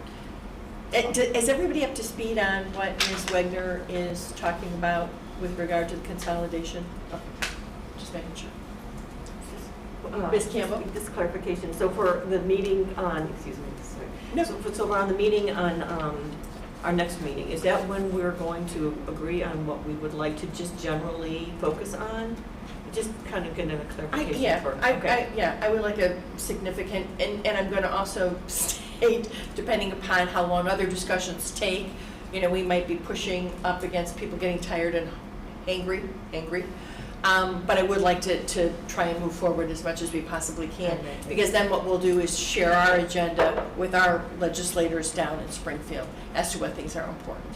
Okay. So yes, I think. And I sort of imagining, as we've done in the past, like, there's almost three parts to this. There's our legislative tenets. Don't take our authority away. Don't take our revenue away. You know, those are easy. basic guideposts that we can measure any proposed legislation against. And then there's some topics we're interested in, like fiber, like transportation planning, like utilities. But then there might be some specific pieces of legislation that we, like township consolidation, where maybe we want to go to one of our delegation and say, will you champion this? As well as the quick take legislation, that's Exactly. extraordinarily Yep. important to McHenry County. We've So, already, yes. we're already in consultation with our delegation. Mhm. And we have some names by here, so we'll have those folks present next time. Right, to go over from the specific agencies, mental health and Department of Transportation, et cetera, just to give you a better idea of what they're thinking and what they're asking for. And I'd be happy to send you all the packet that we had for the last time around. Please, before the 31st. Absolutely, so you understand the different measures that we pursued last year, as well as the legislative tenets that guide us, as we move forward as a country.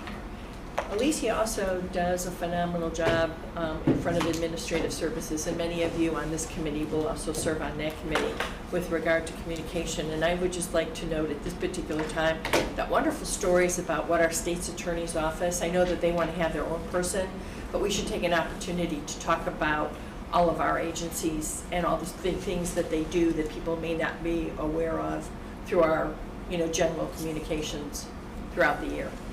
Doesn't have to be done tomorrow, but it's an opportunity and a topic to get more information on. Excuse me. My apologies. It's okay, it's a This is perfect, not typical. it's a perfect time for you actually to go, there's no, other further business. As these folks are walking out, after your next meeting, we're hoping to do a little tour across the street. Right. In the sheriff's office, Scott. Oh, next meeting, yes. Right, I block off a lot of time on the 31st. We can get sandwiches over there. Yeah, there's an email that went out to the full county board on December 23rd that highlights a tour schedule, and you are welcome to attend any of those tours. Like tomorrow will be transportation committee, so whether or not you're on that committee, feel free to be present, and you can get a tour of our transportation facility and meet the staff. And there are a lot of offices that aren't represented on the tour list, and we had a couple presentations today, ETSB, State's Attorney, but of our 26 offices, if there's anyone that you want to see and you're interested in, either let myself or Kathy Bow know, and we can certainly make arrangements with the key staff to find a convenient time to get you in there. Ideally, we'd like to get, if there's a couple interested, just out of convenience, but please. Don't want to disrupt their day any more than we possibly have to by individual meetings. So. Exactly, but this is a learning process for your new county board members, and we want to make that opportunity available to you. Thank you. And Pete, I have a question.